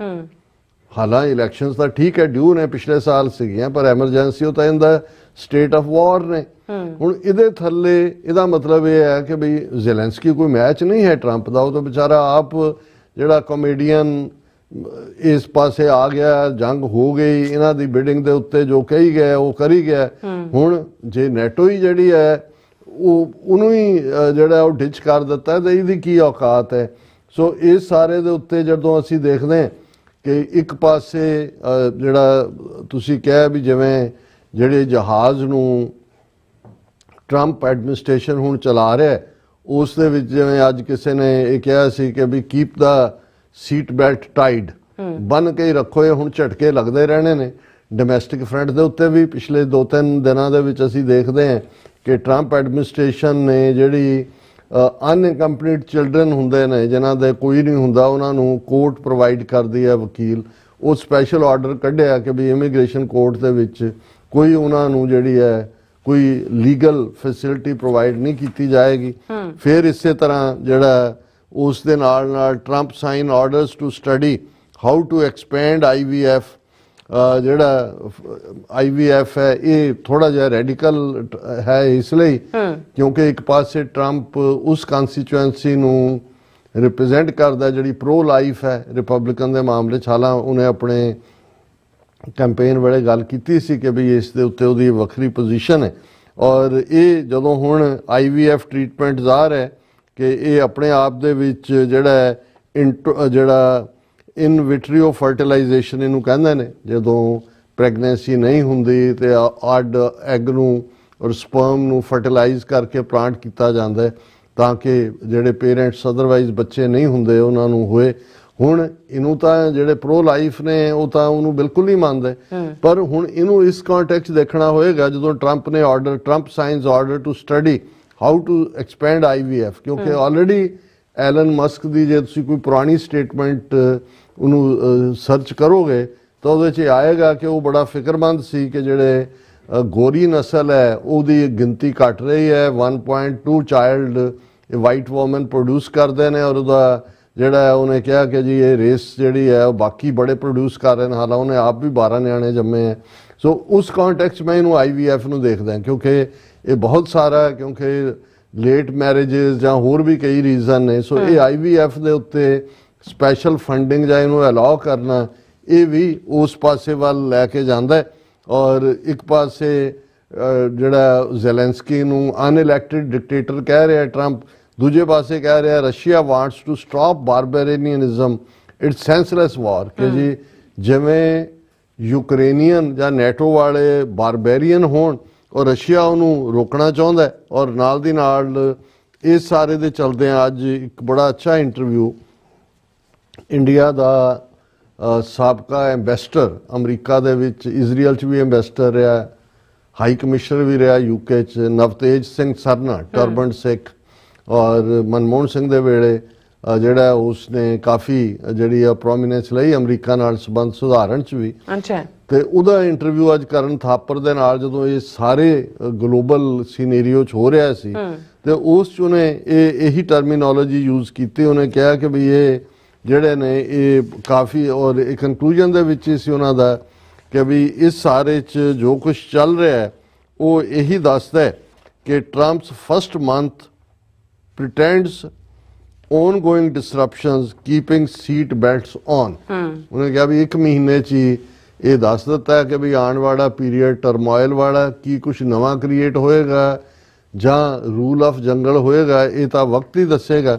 ਪਰ ਇਸ ਦੇ ਵਿੱਚ ਜਿਹੜੇ ਅੱਡ-ਅੱਡ ਨੁਕਤਿਆਂ ਦੇ ਉੱਤੇ ਜਿਹੜੀ ਉਸ ਇੰਟਰਵਿਊ ਦੀ ਬਰੀਫਿੰਗ ਸੀ ਕਿ ਵੀ ਪ੍ਰੈਜ਼ੀਡੈਂਟ ਟਰੰਪ ਦੇ ਐਡਮਿਨਿਸਟ੍ਰੇਸ਼ਨ ਨੇ ਸਭ ਤੋਂ ਪਹਿਲਾਂ ਤਾਂ ਆਪਣੇ ਅਮਰੀਕਾ ਦੇ ਇੰਟਰਨਲ ਸਟਰਕਚਰ ਨੂੰ ਓਵਰਹਾਲ ਕਰਨ ਦੀ ਕੋਸ਼ਿਸ਼ ਕੀਤੀ ਹੈ, ਜਿਸ ਦਾ ਨਤੀਜਾ ਹਜ਼ਾਰਾਂ ਲੋਕ ਜਿਹੜੇ ਨੇ ਉਹ ਆਪਣਾ ਜੌਬ ਉਹਨਾਂ ਨੇ ਗਵਾਇਆ। ਐਂਟਾਇਰ ਏਜੰਸੀਜ਼ ਔਰ ਕਲਚਰਲ ਬੋਰਡ ਜਿਵੇਂ ਕੈਨੇਡੀ ਸੈਂਟਰ ਉਹਨੂੰ ਵੀ ਬੰਦ ਕਰ ਦਿੱਤਾ ਗਿਆ। ਔਰ ਇਸ ਦਾ ਨਤੀਜਾ ਇਹ ਹੈ ਕਿ ਵੀ ਇਸ ਸਾਰੇ ਚੋਂ ਅਸੀਂ ਇਹ ਦੇਖਦੇ ਹਾਂ ਵੀ ਅਮਰੀਕਾ ਦੇ ਵਿੱਚ ਕੱਲੀ ਇੱਕ ਤਬਦੀਲੀ ਨਹੀਂ ਹੋਣ ਜਾ ਰਹੀ, ਇਹ ਕਲਚਰਲ ਤਬਦੀਲੀ ਵੀ ਹੋਣ ਜਾ ਰਹੀ ਹੈ। ਔਰ ਉਸ ਜਿਵੇਂ DEI ਇਨੀਸ਼ੀਏਟਿਵ ਜਾਂ ਰੀਸ਼ੇਪਿੰਗ ਇਮੀਗ੍ਰੇਸ਼ਨ ਟ੍ਰੇਡ ਪਾਲਿਸੀਜ਼, ਇਸ ਦੇ ਨਾਲ ਨਾਲ ਜਿਹੜਾ ਅਮਰੀਕਾ ਦੇ ਵਿੱਚ ਹੋਰ ਵੀ ਬਹੁਤ ਸਾਰਾ ਟਰਬੂਲੈਂਸ ਇਸ ਦੇ ਉੱਤੇ ਖੜਾ ਕੀਤਾ ਗਿਆ। ਫਿਰ ਵੀ ਹੁਣ ਜਿਹੜੀ ਪਾਲਿਸੀ ਹੋਏਗੀ ਨੋ ਕੰਫਰਟ ਜ਼ੋਨ, ਔਰ ਇਸ ਦੇ ਉੱਤੇ ਉਹਨਾਂ ਨੇ ਕਿਹਾ ਕਿ ਵੀ ਇਹ ਜਿਹੜੇ ਪੋਸਟ ਕੋਲਡ ਵਾਰ ਨਾਰਮ ਸੀ, ਟ੍ਰੈਡੀਸ਼ਨਲ ਅਲਾਇੰਸ ਸੀ, ਖਾਸ ਤੌਰ ਤੇ ਯੂਰਪ ਦਾ, ਇਹ ਜਿਹੜਾ ਹਵਾ ਦੇ ਵਿੱਚ ਇਸ ਨੂੰ ਉਡਾ ਦਿੱਤਾ ਗਿਆ, ਇਹ ਸਭ ਕੁਝ ਖਤਮ ਹੋਏਗਾ। ਔਰ ਜਿਹੜਾ ਟਰੰਪ ਦੀ ਇਨਸਟਿੰਕਟ ਹੈ ਉਹ ਇਹੀ ਹੈ ਕਿ ਜਿਵੇਂ ਥੀਏਟ੍ਰਿਕਲ ਜੈਸਚਰ, ਜਿਵੇਂ ਰਿਐਲਿਟੀ ਸ਼ੋਜ਼ ਔਰ ਦੂਜੇ, ਪਰ ਨਾਲ ਦੀ ਨਾਲ ਉਹਦੇ 'ਚ ਰੀਅਲ ਏਸਟੇਟ ਡਿਵੈਲਪਰ ਮਾਈਂਡਸੈਟ ਵੀ ਹੈ। ਔਰ ਇਸ 'ਚੋਂ ਅਸੀਂ ਇਹ ਦੇਖ ਸਕਦੇ ਹਾਂ ਕਿ ਵੀ ਅਜੇ ਤੱਕ ਕਿਉਂਕਿ ਪੁਰਾਣੇ ਰੂਲ ਤਾਂ ਹਿਲਾਏ ਜਾ ਰਹੇ ਨੇ, ਨਵੇਂ ਤਾਂ ਅਜੇ ਟੈਸਟ ਵੀ ਨਹੀਂ ਹੋਏ, ਆਏ ਵੀ ਨਹੀਂ ਹੋਇਆ, ਤੇ ਉਹਦੇ ਕਿਸ ਪਾਸੇ ਲਿਜਾਣਗੇ ਇਹ ਕਿਹਾ ਨਹੀਂ ਜਾ ਸਕਦਾ। ਪਰ ਇਸ ਸਾਰੇ ਦੇ ਵਿੱਚ ਯੂਰਪ ਜਿਹੜਾ ਕਿ ਲੰਬੇ ਵਕਤ ਤੋਂ ਅਮਰੀਕਨ ਸਿਕਿਉਰਿਟੀ ਗਰੰਟੀ ਦੇ ਥੱਲੇ ਸੇਫ ਸਿਕਿਉਰ ਮਹਿਸੂਸ ਕਰਦਾ ਸੀ, ਉਹ ਸ਼ੈਲ ਸ਼ੌਕਡ ਹੈ ਕਿਉਂਕਿ ਸਭ ਤੋਂ ਵੱਡਾ ਝਟਕਾ ਨੈਟੋ ਨੂੰ ਜਿਹੜਾ ਹੈ ਉਹ ਮਿਲਿਆ। ਟਰੰਪ ਐਡਮਿਨਿਸਟ੍ਰੇਸ਼ਨ ਦੇ ਜਿਹੜੇ ਆਫੀਸ਼ੀਅਲ ਨੇ ਉਹਨਾਂ ਨੇ ਦੱਸ ਦਿੱਤਾ ਕਿ ਵੀ ਉਹ ਸਾਰੀ ਨੈਟੋ ਨੂੰ ਬਾਈਪਾਸ ਕਰਕੇ ਰਸ਼ੀਆ ਨਾਲ ਸਿੱਧੀ ਡੀਲ ਕਰਨ ਨੂੰ ਤਿਆਰ ਨੇ। ਡੀਲ ਕੀ ਹੈ? ਸਰੈਂਡਰ ਹੀ ਹੈ ਵੀ ਰਸ਼ੀਆ ਦੀਆਂ ਟਰਮਸ ਦੇ ਉੱਤੇ 18% ਟੈਰੀਟਰੀ ਵੀ ਉਹ ਰੱਖੇਗਾ, ਗਾਰੰਟੀ ਵੀ ਕਰੇਗਾ ਕਿ ਨੈਟੋ ਦੇ ਵਿੱਚ ਨੈਟੋ ਦੀ ਮੈਂਬਰਸ਼ਿਪ ਲਈ ਕਦੇ ਯੂਕਰੇਨ ਅਪਲਾਈ ਨਾ ਕਰੇ, ਕੋਈ ਨੈਟੋ ਦੇ ਟਰੂਪਸ ਵੀ ਜਾਂ ਪੀਸਕੀਪਰ ਵੀ ਉੱਥੇ ਨਹੀਂ ਹੋਣਗੇ। ਔਰ ਅਮਰੀਕਾ ਪਹਿਲਾਂ ਹੀ ਉਹਨਾਂ ਨੂੰ ਯੂਕਰੇਨ ਨੂੰ ਕਹਿੰਦਾ ਸੀ ਵੀ ਅਸੀਂ ਤਾਂ ਹੈ, ਪਹਿਲਾਂ ਸਾਨੂੰ ਆਪਣੇ ਰੇਅਰ ਅਰਥ ਮਟੀਰੀਅਲ ਦਿਓ। ਸੋ ਉਹਨਾਂ ਨੇ ਕਿਹਾ ਕਿ ਵੀ ਇਸ ਸਾਰੇ ਦੇ ਚੱਲਦਿਆਂ ਇਹ ਜਿਹੜਾ ਈਵਨ ਯੂਰਪੀਅਨ ਯੂਨੀਅਨ ਦੀ ਮੀਟਿੰਗ ਦੇ ਵਿੱਚ ਵੀ ਸਾਰੇ ਲੀਡਰ ਹੈਲਪਲੈਸ ਨੇ, ਭਾਵੇਂ ਫਰਾਂਸ ਹੋਏ, ਜਰਮਨਸ ਹੋਏ। ਔਰ ਇਸ ਚੋਂ ਇਹ ਨਜ਼ਰ ਆ ਰਿਹਾ ਕਿ ਵੀ ਬਿਲਕੁਲ ਨੈਟੋ ਦੇ ਅੱਗੇ ਜਿਹੜੀ ਇੱਕ ਸ਼ੀਲਡ ਸੀ ਉਹ ਚੁੱਕ ਦਿੱਤੀ ਹੈ, ਵੀ ਉਹਨੂੰ ਜਿਹਨੂੰ ਕਹਿੰਦੇ ਨੇ ਕਿ ਵੀ ਉਹਨਾਂ ਨੂੰ ਲਾਈਕ ਸੈਟਿੰਗ ਡਕਸ ਬਣਾ ਦਿੱਤਾ। ਫਿਰ ਮਿਡਲ ਈਸਟ ਦੀ ਜਿਹੜੀ ਗਜ਼ਾ ਦੀ ਟੇਕ ਓਵਰ ਦੀ ਗੱਲ ਹੈ, ਇਸ ਦੇ ਉੱਤੇ ਉਹਨਾਂ ਨੇ ਕਿਹਾ ਵੀ ਨੈਕਸਟ ਸਟੈਪ ਇਹ ਹੋਏਗਾ ਵੀ ਇਜ਼ਰਾਈਲ ਨੂੰ ਟਰੰਪ ਕਹੇਗਾ ਵੀ ਵੈਸਟ ਬੈਂਕ ਨੂੰ ਪਰਮਾਨੈਂਟਲੀ ਐਨੈਕਸ ਕਰ ਲਓ। ਸੋ ਜਿਹੜੀ ਅਮਰੀਕਾ ਦੀ ਆਪਣੀ ਪੋਜੀਸ਼ਨ ਸੀ 2 ਸਟੇਟ ਫਾਰਮੂਲਾ ਫਲਸਤੀਨੀਆਂ ਦਾ, ਉਹ ਟੋਟਲੀ ਖਤਮ। ਔਰ ਉਹੀ ਜਿਹੜਾ ਫਲਸਤੀਨੀਆਂ ਨੂੰ ਬਿਲਕੁਲ ਇਜ਼ਰਾਈਲੀ ਭੇੜੀਆਂ ਦੇ ਸਾਹਮਣੇ ਸੁੱਟਣਾ, ਇਹੀ ਲਾਈਨ ਜਿਹੜੀ ਹੈ ਟੇਕ ਓਵਰ ਗਾਜ਼ਾ ਵਾਲੀ ਲਾਈਨ ਵੀ ਉਸੇ 'ਚੋਂ ਹੀ ਪੈਦਾ ਹੋਈ ਹੈ। ਔਰ ਫਿਰ ਜਿਹੜਾ ਈਰਾਨ ਦੇ ਨਾਲ ਕਨਫਰੰਟੇਸ਼ਨ, ਇਹ ਇਸ ਇੰਟਰਵਿਊ 'ਚ ਸੀ ਕਿ ਇਹ ਆਲਮੋਸਟ ਕਿਉਂਕਿ ਈਰਾਨ ਨੂੰ ਆਲਰੇਡੀ ਕਮਜ਼ੋਰ ਕਰ ਦਿੱਤਾ ਗਿਆ, ਕਾਫੀ ਹਮਾਸ ਦਾ ਕਾਫੀ ਥੱਲਾ ਲਾ ਦਿੱਤਾ ਹੈ, ਹਿਜ਼ਬੁੱਲਾ ਦਾ ਲੈਬਨਾਨ ਦੇ ਵਿੱਚ, ਈਵਨ ਯਮਨ ਦੇ ਵਿੱਚ ਜਿਹੜੇ ਗੁਰਿਲੇ ਨੇ, ਜਿਹੜੇ ਵੀ ਈਰਾਨ ਦੀਆਂ ਪ੍ਰੌਕਸੀਜ਼ ਸੀ ਉਹਨਾਂ ਨੂੰ ਕੱਟ ਕਰ ਦਿੱਤਾ ਗਿਆ।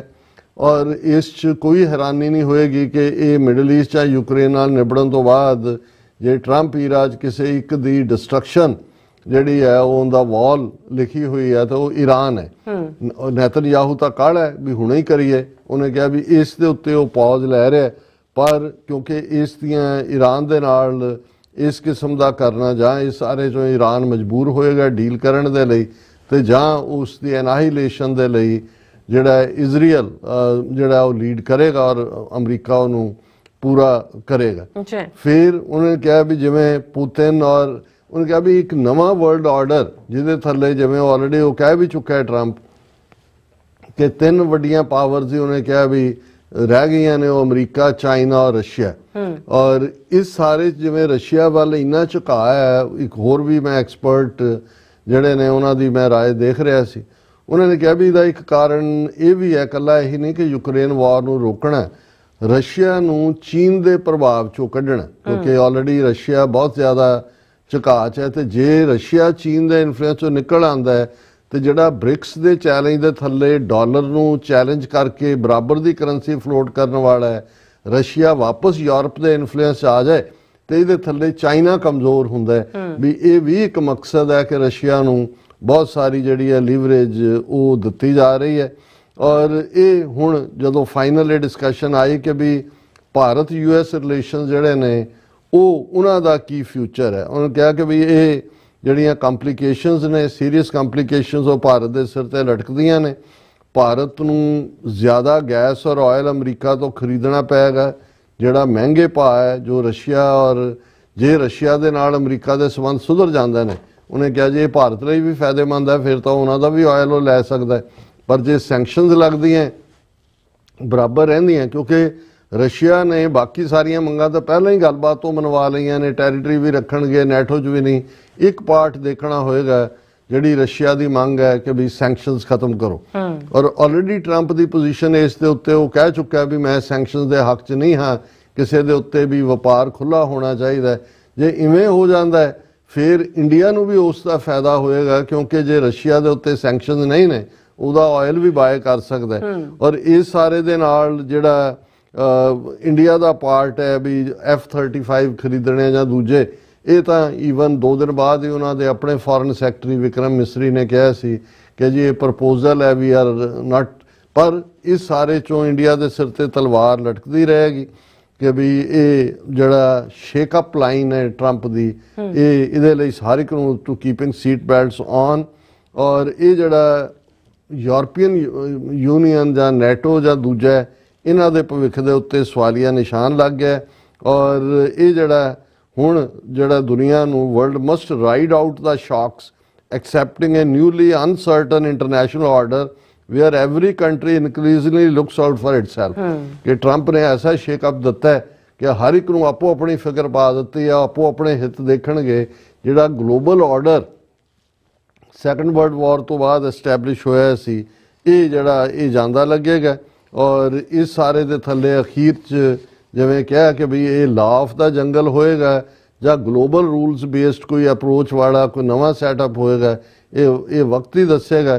ਪਰ ਇੱਕ ਗੱਲ ਕਲੀਅਰ ਹੈ ਕਿ ਸੈਕੰਡ ਵਰਲਡ ਵਾਰ ਤੋਂ ਬਾਅਦ ਜਿਹੜਾ ਵਰਲਡ ਆਰਡਰ ਬਣਿਆ ਸੀ ਉਹ ਤਹਿਸ ਨਹਿਸ ਹੁੰਦਾ ਨਜ਼ਰ ਆ ਰਿਹਾ। ਜੀ ਡਾਕਟਰ ਸਾਹਿਬ ਤੁਹਾਡਾ ਬਹੁਤ ਬਹੁਤ ਸ਼ੁਕਰੀਆ। ਸੋ ਇੱਥੇ ਬ੍ਰੇਕ ਵਿਊਅਰਸ, ਤੁਸੀਂ ਇਸੇ ਤਰ੍ਹਾਂ ਬਣੇ ਰਹਿਣਾ। ਮਿਲਦੇ ਹਾਂ ਛੋਟੇ ਜਿਹੇ ਬ੍ਰੇਕ ਤੋਂ ਬਾਅਦ।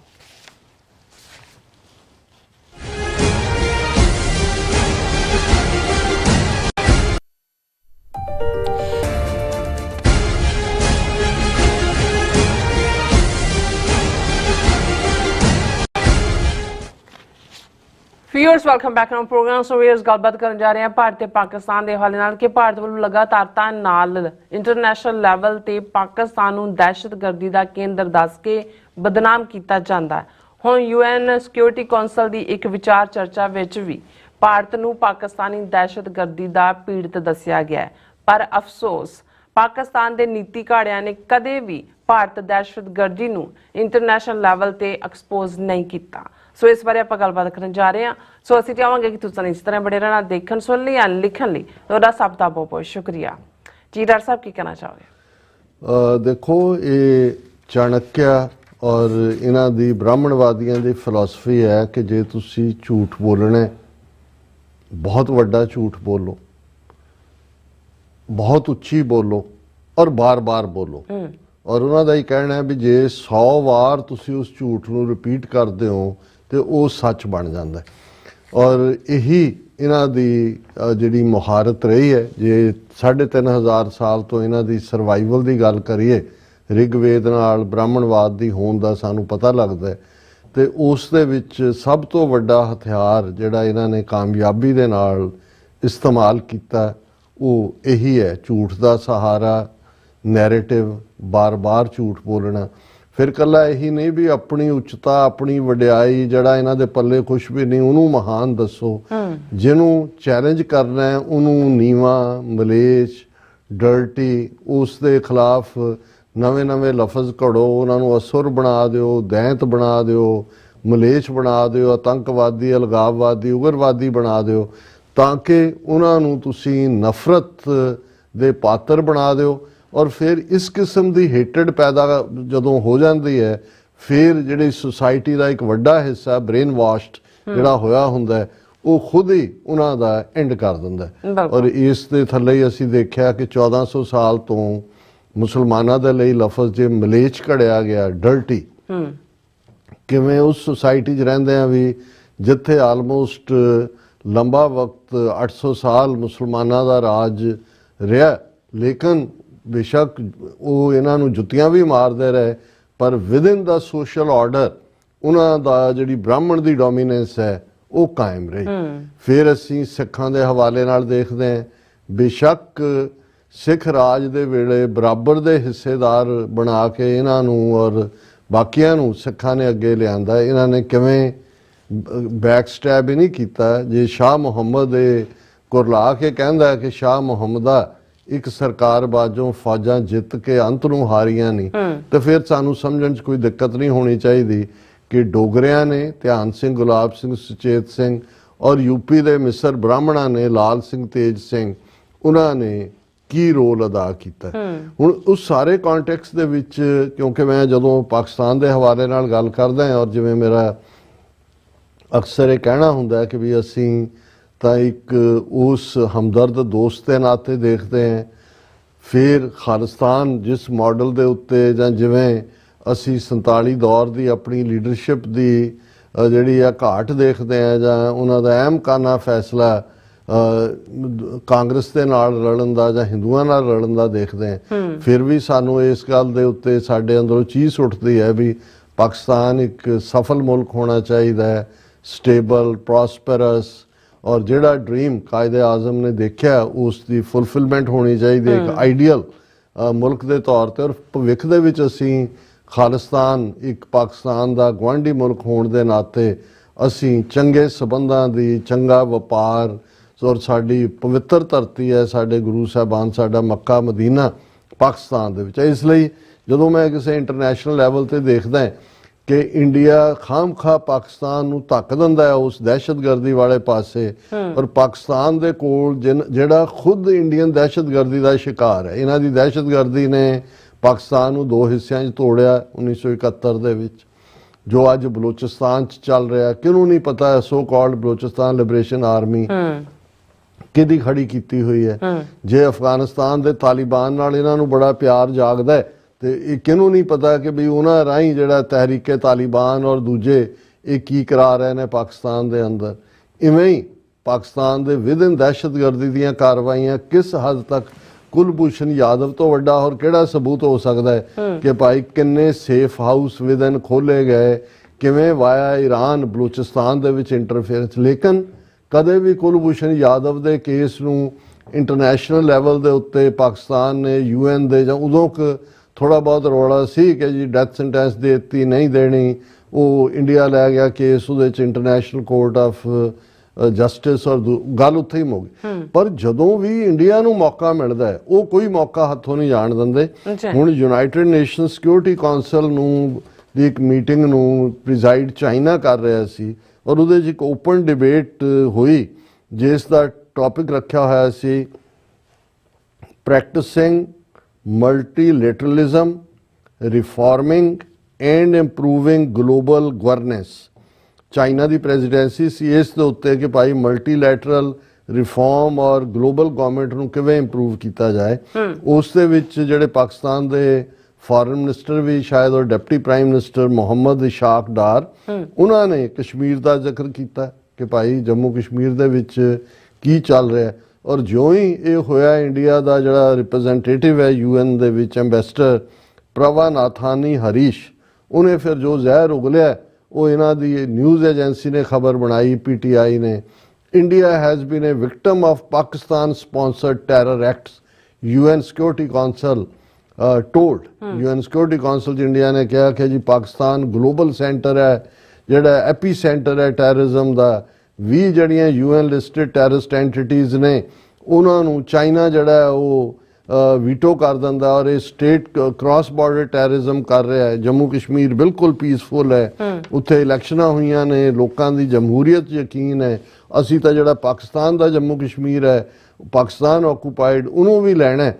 ਔਰ ਇਹ ਸਾਰੇ ਦੇ ਉੱਤੇ ਜਿਹੜਾ ਇਹ ਆਇਰਨੀ ਹੈ ਕਿ ਪਾਕਿਸਤਾਨ ਜਿਹੜਾ ਖੁਦ ਦਹਿਸ਼ਤਗਰਦ ਮੁਲਕ ਹੈ ਔਰ ਉਹਨਾਂ ਨੂੰ ਸਪੋਰਟ ਕਰਨ ਵਾਲਾ ਹੈ, ਅੱਜ ਉਹ ਆਪਣਾ ਦਾਅਵਾ ਕਰਦਾ ਹੈ ਜੀ ਅਸੀਂ ਦਹਿਸ਼ਤਗਰਦੀ ਦੀ ਲੜਾਈ 'ਚ ਅੱਗੇ ਹਾਂ। ਇੰਡੀਆ ਵਿਕਟਮ ਹੈ ਪਾਕਿਸਤਾਨ ਸਪਾਂਸਰ ਟੈਰਰਿਜ਼ਮ ਦਾ, ਔਰ ਜੈਸ਼ ਏ ਮੁਹੰਮਦ, ਹਰਕਤੇ ਉਲ ਮੁਜਾਹਿਦੀਨ ਔਰ ਹੋਰ ਦਰਜਨਾਂ ਇਸ ਕਿਸਮ ਦੀਆਂ ਆਰਗੇਨਾਈਜੇਸ਼ਨਸ ਭਾਰਤ ਦੇ ਵਿੱਚ ਅਨਸਟੇਬਿਲਿਟੀ ਪੈਦਾ ਕਰਦੀਆਂ ਨੇ। ਔਰ ਇਹ ਸਾਰੇ ਦੇ ਉੱਤੇ ਲੰਬਾ ਚੌੜਾ ਉਹਨਾਂ ਨੇ ਕਿਹਾ ਕਿ ਜੀ ਜਿਹੜਾ ਜੋ ਕੁਛ ਵੀ ਇਹ ਪਾਕਿਸਤਾਨ ਕਰ ਰਿਹਾ, ਜੋ ਮਰਜ਼ੀ ਪੋਲੀਟੀਕਲ ਗ੍ਰੀਵੈਂਸ ਕਿਸੇ ਦੀ ਹੋਏ, ਦਹਿਸ਼ਤਗਰਦੀ ਨੂੰ ਜਸਟੀਫਾਈ ਨਹੀਂ ਕੀਤਾ ਜਾ ਸਕਦਾ। ਔਰ ਇਹ ਜਿਹੜੀ ਆਗਸਟ ਬਾਡੀ ਹੈ UN security council can make no distinction between good and bad terrorists, ਔਰ ਇਹ ਉਹਨੇ ਡਾਰ ਨੂੰ ਚੈਲੰਜ ਕੀਤਾ ਸਾਰਾ। ਸੋ ਮੈਂ ਇਹ ਸਮਝਦਾ ਹਾਂ ਕਿ ਵੀ ਬੇਸ਼ੱਕ ਪਾਕਿਸਤਾਨ ਆਨੇ ਬਹਾਨੇ ਹਰ ਫੋਰਮ ਤੇ ਜੰਮੂ ਕਸ਼ਮੀਰ ਦਾ ਇਸ਼ੂ ਚੁੱਕਣ ਦੀ ਕੋਸ਼ਿਸ਼ ਕਰਦਾ ਹੈ, ਦੈਟ ਇਜ਼ ਅੰਡਰਸਟੈਂਡੇਬਲ, ਬਟ ਤੁਸੀਂ ਮਾੜੀ ਜਿਹੀ ਗੱਲ ਕਰਕੇ ਫਿਰ ਉਹ ਜਿਹੜਾ ਉਹ ਕਾਊਂਟਰ ਕਰਦੇ ਨੇ, ਤੁਸੀਂ ਕਦੋਂ ਤੱਕ ਡਿਫੈਂਸਿਵ ਰਹਿ ਕੇ ਇਸ ਸਾਰੇ ਨੂੰ ਪਲੇ ਕਰੋਗੇ? ਸਾਡਾ ਇੰਨਾ ਹੀ ਕੰਸਰਨ ਹੈ ਕਿ ਭਾਈ ਘੱਟੋ ਘੱਟ ਤੁਸੀਂ ਵਿਕਟਮ ਹੋ ਜਿਸ ਲੈਵਲ ਤੇ ਦਹਿਸ਼ਤਗਰਦੀ, ਔਰ ਇੰਡੀਆ ਜਿਹਨੇ ਕਿਵੇਂ ਵਿਦਿਨ ਕੰਟਰੀ 20 ਕਰੋੜ ਮੁਸਲਮਾਨਾਂ ਦਾ ਜੀਣਾ ਹਰਾਮ ਕੀਤਾ ਹੋਇਆ ਹੈ। ਜੰਮੂ ਕਸ਼ਮੀਰ ਜਿਹੜਾ ਇੰਟਰਨੈਸ਼ਨਲ ਇਸ਼ੂ ਸਿਕਿਉਰਿਟੀ ਕਾਉਂਸਲ ਜਿਹਦੇ 16 ਰੈਜ਼ੋਲੂਸ਼ਨ ਉਹਦੀ ਹੁਣ ਤੱਕ ਸੂਬੇ ਦੀ ਮਿਟਾ ਦਿੱਤੀ ਗਈ, ਤੇ ਇਹਦੇ ਬਾਵਜੂਦ ਜੇ ਅਗਰੈਸਿਵ ਡਿਪਲੋਮੇਸੀ ਨਹੀਂ ਕਰਨੀ ਜਾਂ ਦੂਜਾ ਨਹੀਂ ਕਰਨਾ, ਫਿਰ ਮੱਤ ਛੇੜਿਆ ਕਰੋ। ਜੇ ਇੱਕ ਮਾੜੀ ਜਿਹੀ ਚਿੰਗੜੀ ਛੇੜ ਕੇ ਫਿਰ ਤੁਸੀਂ ਉਹਨਾਂ ਦਾ ਗੰਦ ਜਿਹੜਾ ਹੈ ਉਸ ਨੂੰ ਕਾਊਂਟਰ ਕਰਨ ਦੀ ਸਮਰੱਥਾ ਨਹੀਂ ਰੱਖਦੇ, ਫਿਰ ਮਤ ਮੈਂਸ਼ਨ ਕਰੋ। ਜੇ ਕਰਨੇ ਤੇ ਐਗਰੈਸਿਵ ਡਿਪਲੋਮੇਸੀ ਦੇ ਥੱਲੇ ਦੁਨੀਆ ਭਰ ਦੇ ਵਿੱਚ ਇੰਡੀਆ ਨੂੰ ਇੱਕ ਦਹਿਸ਼ਤਗਰਦ ਰੌਗ ਸਟੇਟ ਦੇ ਤੌਰ ਤੇ, ਜੇ ਕੈਨੇਡਾ ਅਮਰੀਕਾ ਕਰ ਸਕਦੇ ਨੇ ਇੰਟਰਨੈਸ਼ਨਲ ਲੈਵਲ ਤੇ ਜੋ ਉਹਨਾਂ ਨੇ ਟਰਾਂਸਨੈਸ਼ਨਲ ਡਿਪਰੈਸ਼ਨ ਦਾ ਸਹਾਰਾ ਲਿਆ, ਤੁਹਾਡੇ ਕਸ਼ਮੀਰ ਦੇ ਵਿੱਚ 1 ਦਰਜਨ ਤੋਂ ਜ਼ਿਆਦਾ ਕਸ਼ਮੀਰੀ ਐਕਟਿਵਿਸਟ ਨੂੰ ਇਹਨਾਂ ਨੇ ਉੱਥੇ ਜਾ ਕੇ ਮਾਰਿਆ। ਔਰ ਸਿੱਖ ਐਕਟਿਵਿਸਟ ਜਿਹੜੇ ਨੇ ਪਰਮਜੀਤ ਸਿੰਘ ਪੰਜਵੜ ਦਾ ਮਈ ਦੇ ਵਿੱਚ ਜਿਹੜਾ ਕੀਤਾ ਉਹਦਾ ਕਦੇ ਮੈਂਸ਼ਨ ਤੱਕ ਵੀ ਨਹੀਂ ਹੁੰਦਾ। ਇਸ ਤੋਂ ਪਹਿਲਾਂ ਵੀ ਹਰਪ੍ਰੀਤ ਸਿੰਘ PhD ਉਹਨੂੰ ਮਾਰਿਆ ਗਿਆ ਸੀ। ਸੋ ਵਿਦਨ ਕੰਟਰੀ ਤੁਸੀਂ ਲਗਾਤਾਰ ਵਿਕਟਮ ਬਣੇ ਹੋਏ ਹੋ। ਅੱਜ ਪਿਛਲੇ ਦਿਨਾਂ 'ਚ 2 ਦਿਨ ਪਹਿਲੇ ਬਲੋਚਿਸਤਾਨ ਜਾ ਰਹੇ 8 ਕੇ 9 ਪੰਜਾਬੀਆਂ ਦੀ ਆਈਡੈਂਟੀ ਕਾਰਡ ਦੇਖ ਕੇ ਉਹਨਾਂ ਨੂੰ ਮਾਰਿਆ। ਕਿੰਨੇ ਫੌਜੀ ਮਾਰੇ ਜਾ ਰਹੇ ਨੇ, ਕੌਣ ਕਰ ਰਿਹਾ, ਕਿੱਥੋਂ ਉਹਨਾਂ ਦੇ ਕੋਲ ਹਥਿਆਰ ਔਰ ਪੈਸਾ ਔਰ ਟ੍ਰੇਨਿੰਗ ਉਹਨਾਂ ਨੂੰ ਇਹੀ ਹੈ। ਤੇ ਤੁਸੀਂ ਜਿਹੜਾ ਉਹ ਮੂੰਹ 'ਚ ਘੁੰਗਣੀਆਂ ਪਾਈਆਂ ਹੋਈਆਂ ਨੇ, ਤਾਂ ਫਿਰ ਤੁਸੀਂ ਕਹੋ ਜੀ ਕਿ ਅਸੀਂ ਬਹੁਤ ਮੁਲਕ ਦੀ ਹਿਫਾਜ਼ਤ ਕਰ ਰਹੇ। ਨਹੀਂ, ਇਵੇਂ ਨਹੀਂ ਹੋਏਗਾ। ਤੁਸੀਂ ਜੇ ਇਹਨਾਂ ਦੇ ਨਾਲ ਭਾਰਤ ਦੇ ਨਾਲ ਇੱਕ ਪਾਸੇ ਤੁਸੀਂ ਵਪਾਰ ਕਰਨ ਦੇ ਲਈ ਵੀ ਮੂੰਹ 'ਚੋਂ ਲਾਰਾਂ ਸੁੱਟ ਰਹੇ ਹੋ, ਦੂਜੇ ਪਾਸੇ ਉਹ ਤੁਹਾਡੀਆਂ ਜੜ੍ਹਾਂ 'ਚ ਤੇਲ ਦੇ ਰਹੇ ਨੇ। ਸੋ ਇਹ you can't run with the hare and hunt with the hounds. ਜੀ ਡਾਕਟਰ ਸਾਹਿਬ ਤੁਸੀਂ ਸਹੀ ਬੋਲਿਆ। ਸੋ ਇੱਥੇ ਲੈਣਾ ਬ੍ਰੇਕ। ਵਿਊਅਰਸ ਤੁਸੀਂ ਕਿਤਨੇ ਜਣਾ ਮਿਲਦੇ ਆ after this short break.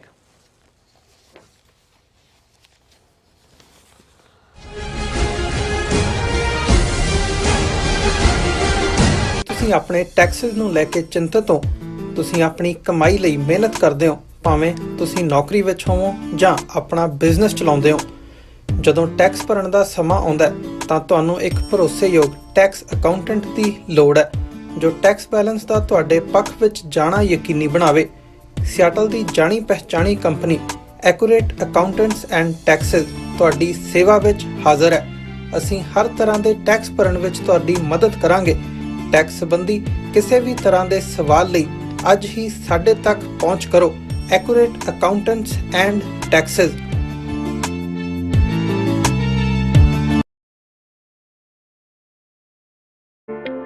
Signature Truck service route 81 ਉੱਤੇ ਐਗਜ਼ਿਟ 235 ਤੇ ਟਰੱਕਰ ਵੀਰਾਂ ਲਈ 24 ਘੰਟੇ ਰੋਡ ਸਰਵਿਸ ਦੀ ਸੁਵਿਧਾ ਮੌਜੂਦ।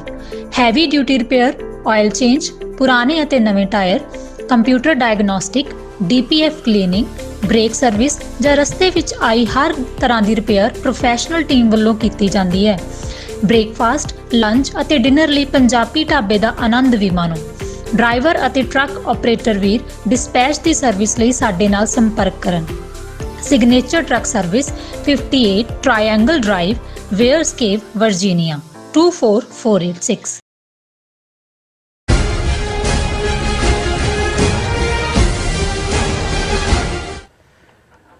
Viewers welcome back in programme. So viewers ਗੱਲਬਾਤ ਕਰਨ ਜਾ ਰਹੇ ਹਾਂ ਐਂਡ ਵਾਲੇ ਸੈਕਸ਼ਨ ਦੇ ਵਿੱਚ ਕਿ ਅਮਰੀਕਾ ਵੱਲੋਂ ਡਿਪੋਰਟ ਕੀਤੇ ਜਾ ਰਹੇ ਭਾਰਤੀਆਂ ਵਿੱਚ ਸਿੱਖਾਂ ਦੀ ਧਾਰਮਿਕ ਕਾਰਾਂ ਨੂੰ ਲੈ ਕੇ ਭਾਰਤੀ ਚਮਚਿਆਂ ਵੱਲੋਂ ਡਾਇਸਪੋਰਾ ਸਿੱਖਾਂ ਖਾਸ ਕਰ ਅਮਰੀਕਨ ਸਿੱਖਾਂ ਦੇ ਖਿਲਾਫ ਇੱਕ ਮੁਹਿੰਮ ਵਿੱਢੀ ਗਈ ਹੈ ਔਰ ਅਮਿਤ ਸ਼ਾਹ ਦੇ ਜੁੱਤੀ ਚੱਟ ਮਨਜੀਤ ਜੀਕੇ ਨੇ ਇਸ ਸੰਬੰਧੀ ਬਾਹਰਲੇ ਸਿੱਖਾਂ ਨੂੰ ਵੰਗਾਰ ਪਾਈ ਹੈ ਕਿ ਉਹ ਇਸ ਮੁੱਦੇ ਤੇ ਆਵਾਜ਼ ਕਿਉਂ ਨਹੀਂ ਚੱਕ ਰਹੇ। ਇਹਨਾਂ ਭਾਰਤੀ ਦਲਾਲਾਂ ਦਾ ਮਕਸਦ ਭਾਰਤ ਸਰਕਾਰ ਤੇ ਹਿੰਦੂ ਧਰਮੀਆਂ ਨੂੰ ਖੁਸ਼ ਕਰਨਾ ਹੈ, ਨਾ ਕਿ ਮਸਲੇ ਦਾ ਕੋਈ ਹੱਲ ਕੱਢਣਾ ਹੈ। ਸੋ ਇਸ ਬਾਰੇ ਆਪਾਂ ਗੱਲਬਾਤ ਕਰਨ ਜਾ ਰਹੇ ਹਾਂ ਔਰ ਨਾਲ ਜਿਹੜੇ ਤੁਹਾਡੇ ਲਾਈਵ ਮੈਸੇਜ ਨੇ ਉਹ ਵੀ ਸ਼ੇਅਰ ਕਰਨ ਜਾ ਰਹੇ ਹਾਂ। ਸੋ ਅਸੀਂ ਚਾਹਾਂਗੇ ਕਿ ਤੁਸੀਂ ਇਸੇ ਤਰ੍ਹਾਂ ਬੜੇ ਰਹਿਣਾ, ਦੇਖਣ ਸੁਣ ਲਈ ਲਿਖਣ ਲਈ ਤੁਹਾਡਾ ਸਭ ਦਾ ਬਹੁਤ ਬਹੁਤ ਸ਼ੁਕਰੀਆ।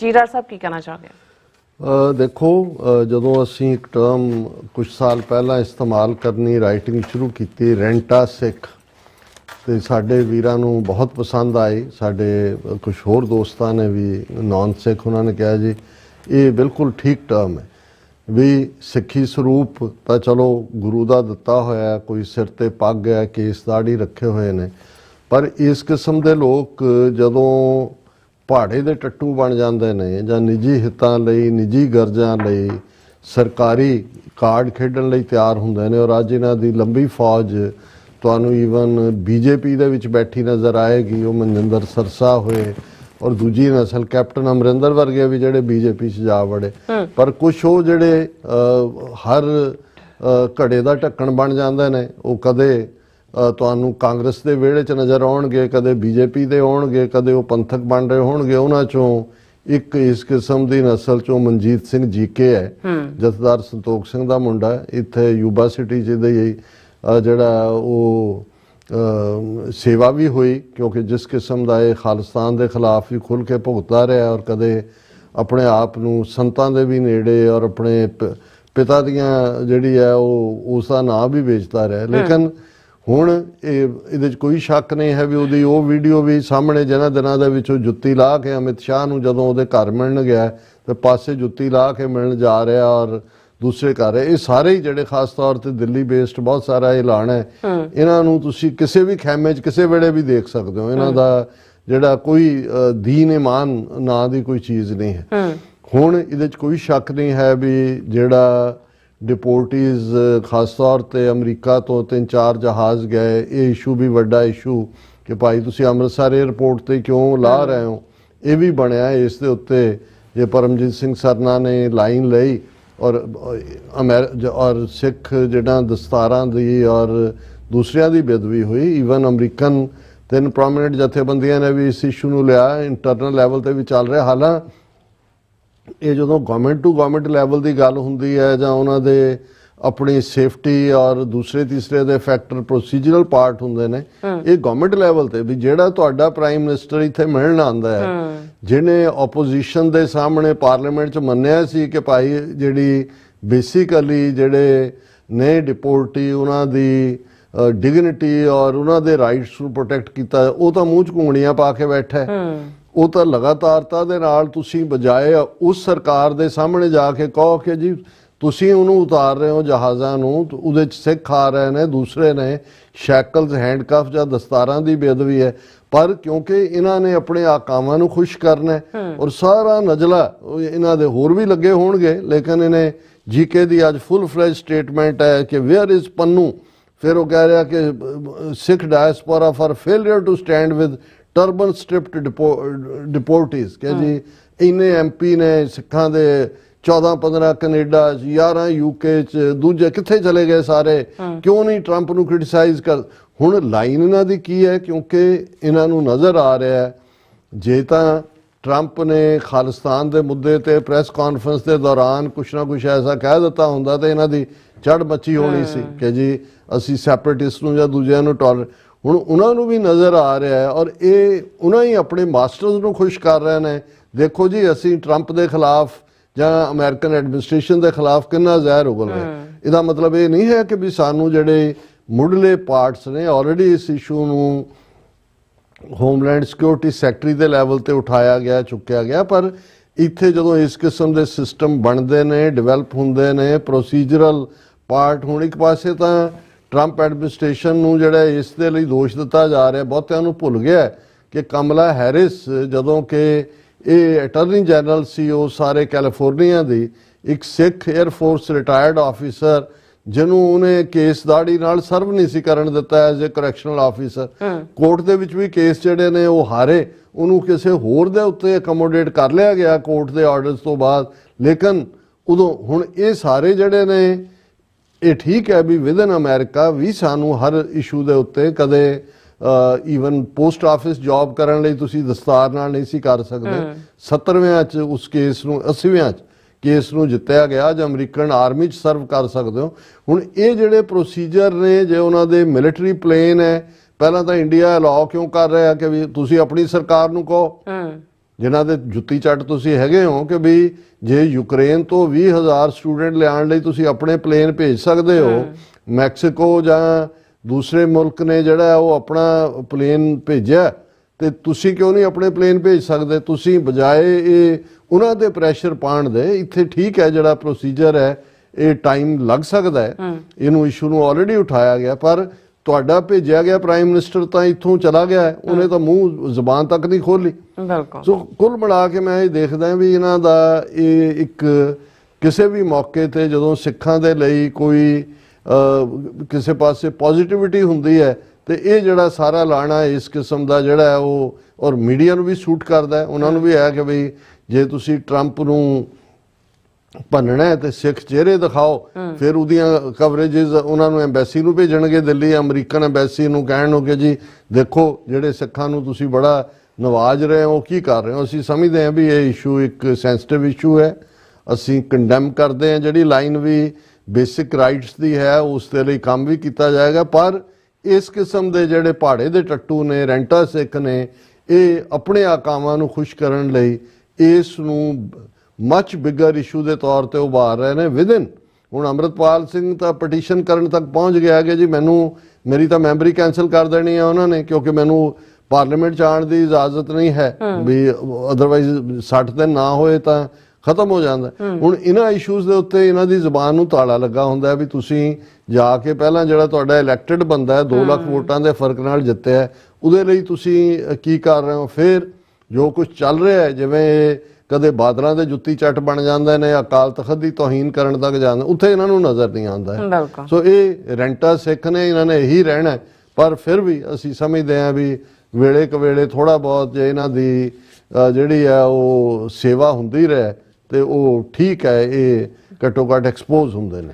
ਜੀ ਰਾਜ ਸਾਹਿਬ, ਤੁਹਾਡਾ ਬਹੁਤ ਬਹੁਤ ਸ਼ੁਕਰੀਆ। ਹੁਣ ਆਪਾਂ ਆਪਣੇ ਜਿਹੜੇ ਵਿਊਅਰਸ ਮੈਸੇਜ ਨੇ ਉਹ ਲੈਣ ਜਾ ਰਹੇ ਹਾਂ। ਸੁਰਜੀਤ ਕੌਰ ਜੀ ਸਾਡੇ ਪਹਿਲੇ ਵਿਊਅਰ ਨੇ, ਇਹ ਸਾਨੂੰ ਫਤਿਹ ਬੁਲਾਉਂਦੇ ਨੇ ਔਰ ਖਾਲਸਾ ਜ਼ਿੰਦਾਬਾਦ ਕਹਿੰਦੇ ਨੇ, ਔਰ ਸਤਨਾਮ ਸਿੰਘ ਜੀ ਵੀ, ਫਿਰ ਇਸੇ ਤਰ੍ਹਾਂ ਸੋਨਮਾਲ ਜੀ, ਫਿਰ ਇਸੇ ਤਰ੍ਹਾਂ ਮੁਹੰਮਦ ਜਕੂਬ ਜੀ, ਔਰ ਸਾਨੂੰ ਕਾਫੀ ਸਾਰੇ ਇਹਨਾਂ ਦੇ ਮੈਸੇਜ ਨੇ, ਇਹਨਾਂ ਦੇ ਮੈਂ ਪੜ੍ਹੇ ਵੀ ਨੇ, ਔਰ ਕਸ਼ਮੀਰ ਦੇ ਹਵਾਲੇ ਨਾਲ ਇਹਨਾਂ ਦੇ ਕਾਫੀ ਮੈਸੇਜ ਨੇ। ਕਹਿੰਦੇ ਉਹਨਾਂ ਜੋ ਚੋਪੜਾ ਸਾਹਿਬ ਨੂੰ, ਹਾਂਜੀ ਉਹਨਾਂ ਨੇ ਕਾਫੀ ਨਹੀਂ ਚੋਪੜਾ ਵੀ ਹੈਗੇ ਨੇ, ਅੱਜ ਮੇਰਾ ਖਿਆਲ ਹੈ ਵੀ ਚੋਪੜੀਆਂ ਖਾ ਕੇ ਆਏ ਨੇ ਤੇ ਉਹ ਕਹਿੰਦੇ ਨੇ ਸਾਡੀਆਂ ਚੋਪੜੀਆਂ ਕੱਢੋ। ਚੋਪੜਾ ਸਾਹਿਬ ਤੁਸੀਂ ਜਵਾਬ ਵੀ ਮਿਲ ਰਿਹਾ ਇਹਨਾਂ ਨੂੰ ਸਾਡੇ ਜਿਹੜੇ ਵਿਊਅਰਸ ਨੇ ਉਹਨਾਂ ਕੋਲੋਂ। ਔਰ ਇਸੇ ਤਰ੍ਹਾਂ ਬਲਜੀਤ ਵਰਾਜ ਜੀ ਵੀ, ਔਰ ਇੰਦਰਜੀਤ ਸਿੰਘ ਸੰਧੂ ਜੀ ਵੀ, ਅਮਨ ਸਿੰਘ ਜੀ ਖਾਲਸਾ, ਫਿਰ ਇਸੇ ਤਰ੍ਹਾਂ ਗੁਰਦੇਵ ਨਾਨ ਜੀ, ਔਰ ਇਸੇ ਤਰ੍ਹਾਂ ਜਤਿੰਦਰ ਸਿੰਘ ਜੀ, ਮੁਹੰਮਦ ਜਾਕੂਬ ਜੀ। ये कहते हैं कि डॉक्टर साहब आपसे रिक्वेस्ट है कि एक सेगमेंट कश्मीर पर भी करें, बहुत शुक्रिया। और देखो ਅਸੀਂ ਤਾਂ ਅਕਸਰ ਜਿਹੜਾ ਵੀ ਕੋਈ ਇਸ਼ੂ ਹੁੰਦਾ ਹੈ ਕਸ਼ਮੀਰ ਸਾਡੇ ਲਈ ਉਨਾ ਹੀ ਡੀਅਰਰ ਹੈ ਜਿੰਨਾ ਸਾਡਾ ਆਪਣਾ ਕਾਜ਼ ਹੈ। ਔਰ ਅੱਜ ਅਸੀਂ ਖਾਸ ਤੌਰ ਤੇ ਜਿਹੜਾ UN ਸਿਕਿਉਰਿਟੀ ਕਾਉਂਸਲ ਦੇ ਵਿੱਚ ਜਿਹੜਾ ਮੁੱਦਾ ਕਸ਼ਮੀਰ ਦਾ ਚੁੱਕਿਆ ਡਿਪਟੀ ਪ੍ਰਾਈਮ ਮਿਨਿਸਟਰ ਇਸ਼ਾਕ ਦਾਰ ਨੇ, ਇੰਡੀਆ ਨੇ ਕਿਵੇਂ ਰਿਸਪੌਂਡ ਕੀਤਾ ਉਸ ਦਾ ਅਸੀਂ ਜ਼ਿਕਰ ਕੀਤਾ। ਜਤਿੰਦਰ ਸਿੰਘ ਜੀ, ਡਾਕਟਰ ਸਾਹਿਬ ਜੀ, I am watching few other programs, I am thinking about overstate is not a way. और बिल्कुल बिल्कुल हाँ जी। और मोहम्मद जकूब जी कहते कि मैं जानना चाहता हूँ कि कश्मीर किसका है, इंडिया का या पाकिस्तान का, और इसके मुताबिक कश्मीर का हाल क्या है, प्लीज़ ज़रूर बताएं। इंडिया क्यों कहता है कि पाकिस्तान सॉरी अपना कश्मीर हमारा है। डॉक्टर साहब, और इंडिया किस मुंह से कहता है कि कश्मीर इंडिया का है, और इंडिया का कश्मीर से क्या ताल्लुक है? देखो ਯਾਕੂਬ ਸਾਹਿਬ, ਤੁਹਾਨੂੰ ਵੀ ਪਤਾ ਹੈ UN ਸਿਕਿਉਰਿਟੀ ਕਾਉਂਸਲ 'ਚ ਇਹ ਰੈਜ਼ੋਲੂਸ਼ਨ ਆਏ ਜਿਹਦੇ ਥੱਲੇ ਕਸ਼ਮੀਰੀਆਂ ਨੇ ਡਿਸਾਈਡ ਕਰਨਾ ਹੈ ਵੀ ਉਹਨਾਂ ਨੇ ਭਾਰਤ ਜਾਂ ਪਾਕਿਸਤਾਨ ਕਿਹਨੂੰ ਜੁਆਇਨ ਕਰਨਾ ਹੈ, ਜਿਹੜਾ ਕਦੇ ਵੀ ਇੰਡੀਆ ਨੇ ਜਿਹੜਾ ਹੈ ਉਹ ਨਹੀਂ ਮੰਨਿਆ।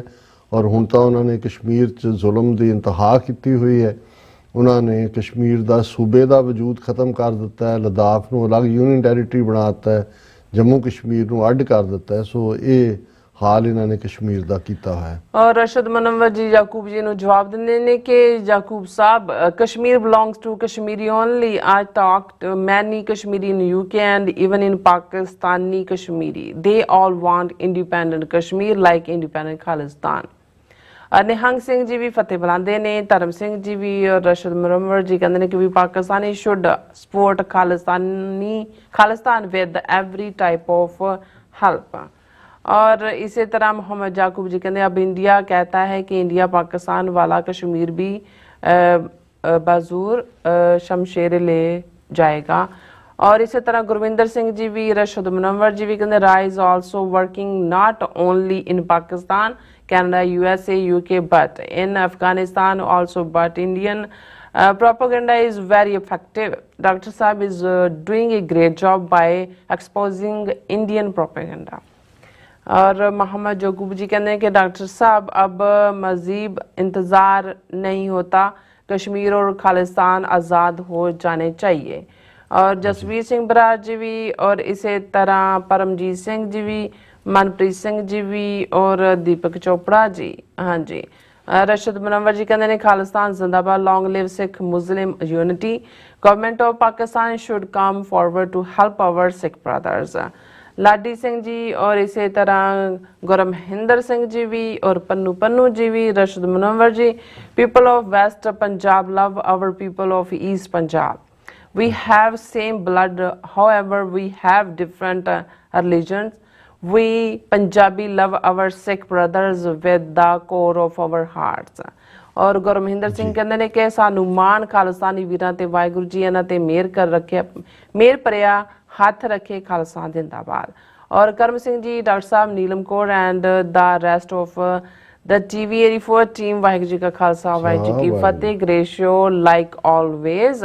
और फिर इस तरह निरपहार जी भी और इसी तरह मोहम्मद याकूब जी, उन्होंने काफ़ी सारे मैसेज ने एक दूजे ਨੂੰ ਇਹ ਚੈਟ ਵਿੱਚ ਲੱਗੇ, ਦੀਪਕ ਚੋਪੜਾ ਉਹਨਾਂ ਨਾਲ और ਬੂਟਾ ਸਿੰਘ, ਫਿਰ ਇਸੇ ਤਰ੍ਹਾਂ ਇੰਦਰਜੀਤ ਸਿੰਘ ਇਹ ਵੀ ਫਤਿਹ ਬੁਲਾਉਂਦੇ ਨੇ। ਕਹਿੰਦੇ ਮੈਨੂੰ ਕਹਿੰਦੇ ਮੈਨੂੰ ਰੋਜ਼ ਤੁਹਾਡੇ ਪ੍ਰੋਗਰਾਮ ਦੀ ਉਡੀਕ ਰਹਿੰਦੀ ਹੈ, ਬਹੁਤ ਵਧੀਆ ਤੁਹਾਡਾ ਪ੍ਰੋਗਰਾਮ ਹੁੰਦਾ ਹੈ, ਕੈਲੀਫੋਰਨੀਆ ਤੋਂ ਕਹਿੰਦੇ ਬਹੁਤ ਬਹੁਤ ਪਿਆਰ, ਬਹੁਤ ਸ਼ੁਕਰੀਆ ਭਾਈ ਸਾਹਿਬ। और टोचा सिंह जी भी इसी तरह, रशद मुहम्मद जी कहते हैं कि पिंडरा वाले संत सिपाही जिन्ना सुती कौम जगाई और खालिस्तान, बहुत बहुत शुक्रिया मुनव्वर साहब। हाँ जी, और इसी तरह गुरमिंदर सिंह जी कहते हैं असी गढ़ने झंडे ਸਿੰਘੋ ਖਾਲਸਾ ਰਾਜ ਦੇ ਖਾਲਸਾ ਜ਼ਿੰਦਾਬਾਦ। और इसी तरह फिर हाँ जी ਸਿੰਘ ਕਹਿੰਦੇ ਨੇ ਕਿ ਵੀ ਉਹਨੇ ਮੋਦੀ ਨੇ ਵਾਸੁਦੇਵਾ ਕੁਟੁੰਬਾ ਵੀ ਕਿਹਾ ਸੀ, ਬਿਲਕੁਲ ਠੀਕ ਕਿਹਾ ਤੁਸੀਂ। हाँ जी, देश पंजाब दे चढ़दा पंजाब बनेगा खालिस्तान। और धर्म सिंह जी भी और सुखजीवन बच्चू जी भी, ऐशले भी ने। हाँ जी, ऐशला कहते हैं जी, when I went to a Nagar Kirtan I saw some Sikhs handing anti-Brahmin literature speaking against Brahmins. They have forgotten that the Sodhi family had their own prohat। ਐਸ਼ਲਾ ਜੀ, ਪਹਿਲੀ ਗੱਲ ਤਾਂ ਮੈਂ ਸਮਝਦਾ ਵੀ ਅਸੀਂ ਜਦੋਂ ਬ੍ਰਾਹਮਣਵਾਦ ਦੀ ਗੱਲ ਕਰਦੇ ਹਾਂ, ਇੱਕ ਆਈਡੀਓਲੋਜੀ ਹੈ, ਇੰਡੀਵਿਜੂਅਲਸ ਦੀ ਗੱਲ ਨਹੀਂ ਹੈ। ਬਾਕੀ ਬੇਦੀ ਸੋਢੀ ਭੱਲੇ ਉਹ ਕੀ ਕਰਦੇ ਨੇ, ਇਹ ਕੋਈ ਮੁਖਤਾਰਾ ਜਾਂ ਸਿੱਖ ਸਿਧਾਂਤ ਨਾਲ ਤਾਲੁਕ ਨਹੀਂ ਹੈ। ਸਿੱਖੀ ਦੇ ਵਿੱਚ ਤਾਂ ਅਕਾਲ ਪੁਰਖ ਰੱਬ ਦੇ ਨਾਲ ਸਿੱਧਾ ਰਿਸ਼ਤਾ ਹੈ। ਹਾਂ, ਬ੍ਰਾਹਮਣਵਾਦ ਆਈਡੀਓਲੋਜੀ ਜਿਹੜੀ ਕਾਸਟ ਸਿਸਟਮ 'ਚ ਯਕੀਨ ਰੱਖਦੀ ਹੈ, ਜਿਹੜੀ ਜ਼ੁਲਮ ਦੇ ਨਾਲ ਜਿਨ੍ਹਾਂ ਨੇ ਸੁਸਾਇਟੀ ਦੇ ਇੱਕ ਵੱਡੇ ਹਿੱਸੇ ਨੂੰ ਅਨਟਚੇਬਲ ਬਣਾਇਆ, ਔਰ ਅੱਜ ਉਹਨਾਂ ਦੇ ਕੋਲ ਪੋਲੀਟੀਕਲ ਪਾਵਰ ਹੈ। ਹਿੰਦੂਤਵਾ ਇੱਕ ਨਵਾਂ ਨਾਂ ਹੀ ਹੈ ਬ੍ਰਾਹਮਣਵਾਦ ਦਾ। ਅਸੀਂ ਇੰਡੀਵਿਜੂਅਲਸ ਦੇ ਖਿਲਾਫ ਨਹੀਂ ਹੈ, ਬ੍ਰਾਹਮਣਵਾਦ ਦੀ ਆਈਡੀਓਲੋਜੀ ਦੇ ਖਿਲਾਫ ਹੈ जी। और इसी तरह बलिहार सिंह कंग जी भी और रशद मुनव्वर जी कहते हैं very impressed the great knowledge of doctor साहब, what a great scholar of history he is. और सिंह गर्चा जी भी, और इसी तरह हाँ जी कुलदीप कौर माल जी और निहंग सिंह जी भी कहते डॉक्टर साहब जी you and your team is so genius, always great fabulous analysis. और कुलदीप कौर जी और इसी तरह फिर कहते नवाजिश। हाँ जी निहंग सिंह जी कहते ग्रेट प्रोग्राम ऑसम। और फिर इस तरह मनप्रीत सिंह जी भी कहते डॉक्टर साहब खालिस्तान बनन विच अमरीका दा की रोल होएगा कि यूएन ऐलान करेगा नवे मुल्क दा। और जसकीरत सिंह जी फतेह बुलाने चढ़दी कला लोचदे ने अपनी। मैं देख रहा ऐशला जी ने किसी बेई दा पांडे दे दा जिक्र किया है, राम कृष्ण ने कि जी गुरु तेग बहादुर साहब दा उन्हें लिखा है। देखो ईवन हरिद्वार दा एक पंडा जिहड़ा कि इंटरनेशनल मीडिया नूं इंटरव्यू दे रहा सी, उन्हां दे कोल 170 साल पुरानियां बेईयां तक ही ने, ईवन हरिद्वार जिथे सब तो ज़्यादा रिकॉर्ड है। सो 300 साल पहला दी किसी कोल कोई बही नहीं है और ना ही इन्हां दे उत्ते कोई इतबार है। लेकिन ये तुहाडी पता नहीं जानकारी तुसी कित्थों लै रहे हो। सिद्धांत की गल बड़ी क्लीयर है कि गुरु साहब ने ਜਿਹੜਾ सानू ਵਰਜਿਆ इस सारे तो आसा दी वार च सिख रोज़ पढ़ते हैं मत्था टिक्का तेड़ धोती कखाई हथ छुरी जगत कसाई, कि ये जड़ा ब्राह्मणवाद है ये बुचर ऑफ द वर्ल्ड है। और इन्हां दे आउटवर्ड ट्रेड मत्थे ते टिक्का और तेड़ उन्हां दे कखाई धोती बनने। जी प्रकाश सिंह जी भी और इसी तरह बलिहार सिंह टिवाना जी और गुरजीत सिंह जी। फिर इसी तरह एक्सपर्ट मोटिवेशन कहते राज करेगा खालसा आकी रहे ना कोई। और इसी तरह गुरजीत सिंह कहते चढ़ते ते लैंदे पंजाब नूं वाहिगुरू जी का खालसा वाहिगुरू जी की फतेह। फिर इसी तरह हाँ जी बिलाल अहमद 111 लिखते हैं अस्सलाम वालेकुम डॉक्टर साहब, पाकिस्तान ने अब अपनी पॉलिसी चेंज कर दी है, आपको बहुत जल्द पता चल जाएगा कि बस इतना बोल दें आप कि इंडिया जो करेगा वो उसका जवाब देगा। और अरशद मुनव्वर जी होपफुली हाँ जी फिर डॉक्टर साहब very good suggestions to government of Pakistan, Pakistan needs to an advisor like you, may Rab bless you long life. तो उन्होंने क्या बहुत शुक्रिया। नहीं पाकिस्तान च बहुत सियाने लोग ने, उन्होंने डिप्लोमैट ने दूसरे ने, पर ये जी स्पाइन चाहिए है जी कि पॉलिसी परमानेंटली बनाए और डिफेंसिव डिप्लोमेसी करने की थां ऑफेंसिव डिप्लोमेसी इंटरनेशनल लेवल ते हुए। हाँ जी ऋषि भारद्वाज भी आ गए ने। और फिर हाँ जी उन्होंने कहना है कि जी the Hindus revere Sikh gurus more than the Muslims, a common Muslim is not even aware of the names of Sikh gurus, hardly any Muslim visits Darbar Sahib while millions of Hindus visit it every year। ऋषि भारद्वाज जी फिर तुसी ये भी देख लो भी तुहाडे मुल्क ने तुहाडी सरकार ने ही साडे दरबार साहब ते हमला किया, अकाल तख्त ढाया। नवंबर 84 च भारत भर च तुहाडे वड्डे तबके ने की किया और 40 साल बाद भी अज कित्थे खड़े हैं। सो सवाल ये नहीं है कि इंडिविजुअल कौन कित्थे खड़ा है, वो किसी की भी शरधा हो सकती है, किसी का भी जड़ा फेथ हो सकता है। लेकिन असी स्टेट की गल कर रहे हैं कि स्टेट जी हिंदुत्ववादी विचारधारा जिवें इंदिरा गांधी जोड़ा RSS ने जोड़ा बिल्कुल चुक चुकाया, उसका अपना की ईमान सी तुहानू भी पता है। और किवें अज तक भी उन्होंने दुर्गा का खिताब भी तुहाडे वाजपेयी ने दिता है। सो इन्हां हालातां 'च देखो ना कि ये देखण लई कि कौन कित्थे आंदा है ते कौन किहदी गिणती कित्थे वध है जी। और इसी तरह मिश्रा सिंह जी भी और बलविंदर सिंह जी भी और JSM जी और फिर इसी तरह मनजीत सिंह मिठारू जी भी और कुलदीप कौर जी भी और सरपंच जस गिल जी, प्रगट सिंह जी, पन्नू जी, पाल सिंह जी, सब का बहुत बहुत शुक्रिया अपने व्यूअर्स को लेने इजाजत। व्यूअर्स साडे प्रोग्राम का समा इत्थे मुकदा, तुसीं अपनी राय ते सुझाव सानू भेजना ना भुलना। साडे इस पते ते SOS@tv4.tv ते असीं अपना प्रोग्राम लैके फिर दोबारा तुहाडे सन्मुख होवांगे। तद तक ले मैनूं ते अपना राह सुना गया दो देखते रहो TV4 बुला दे फतेह। वाहिगुरू जी का खालसा वाहिगुरू जी की फतेह। रब राखा।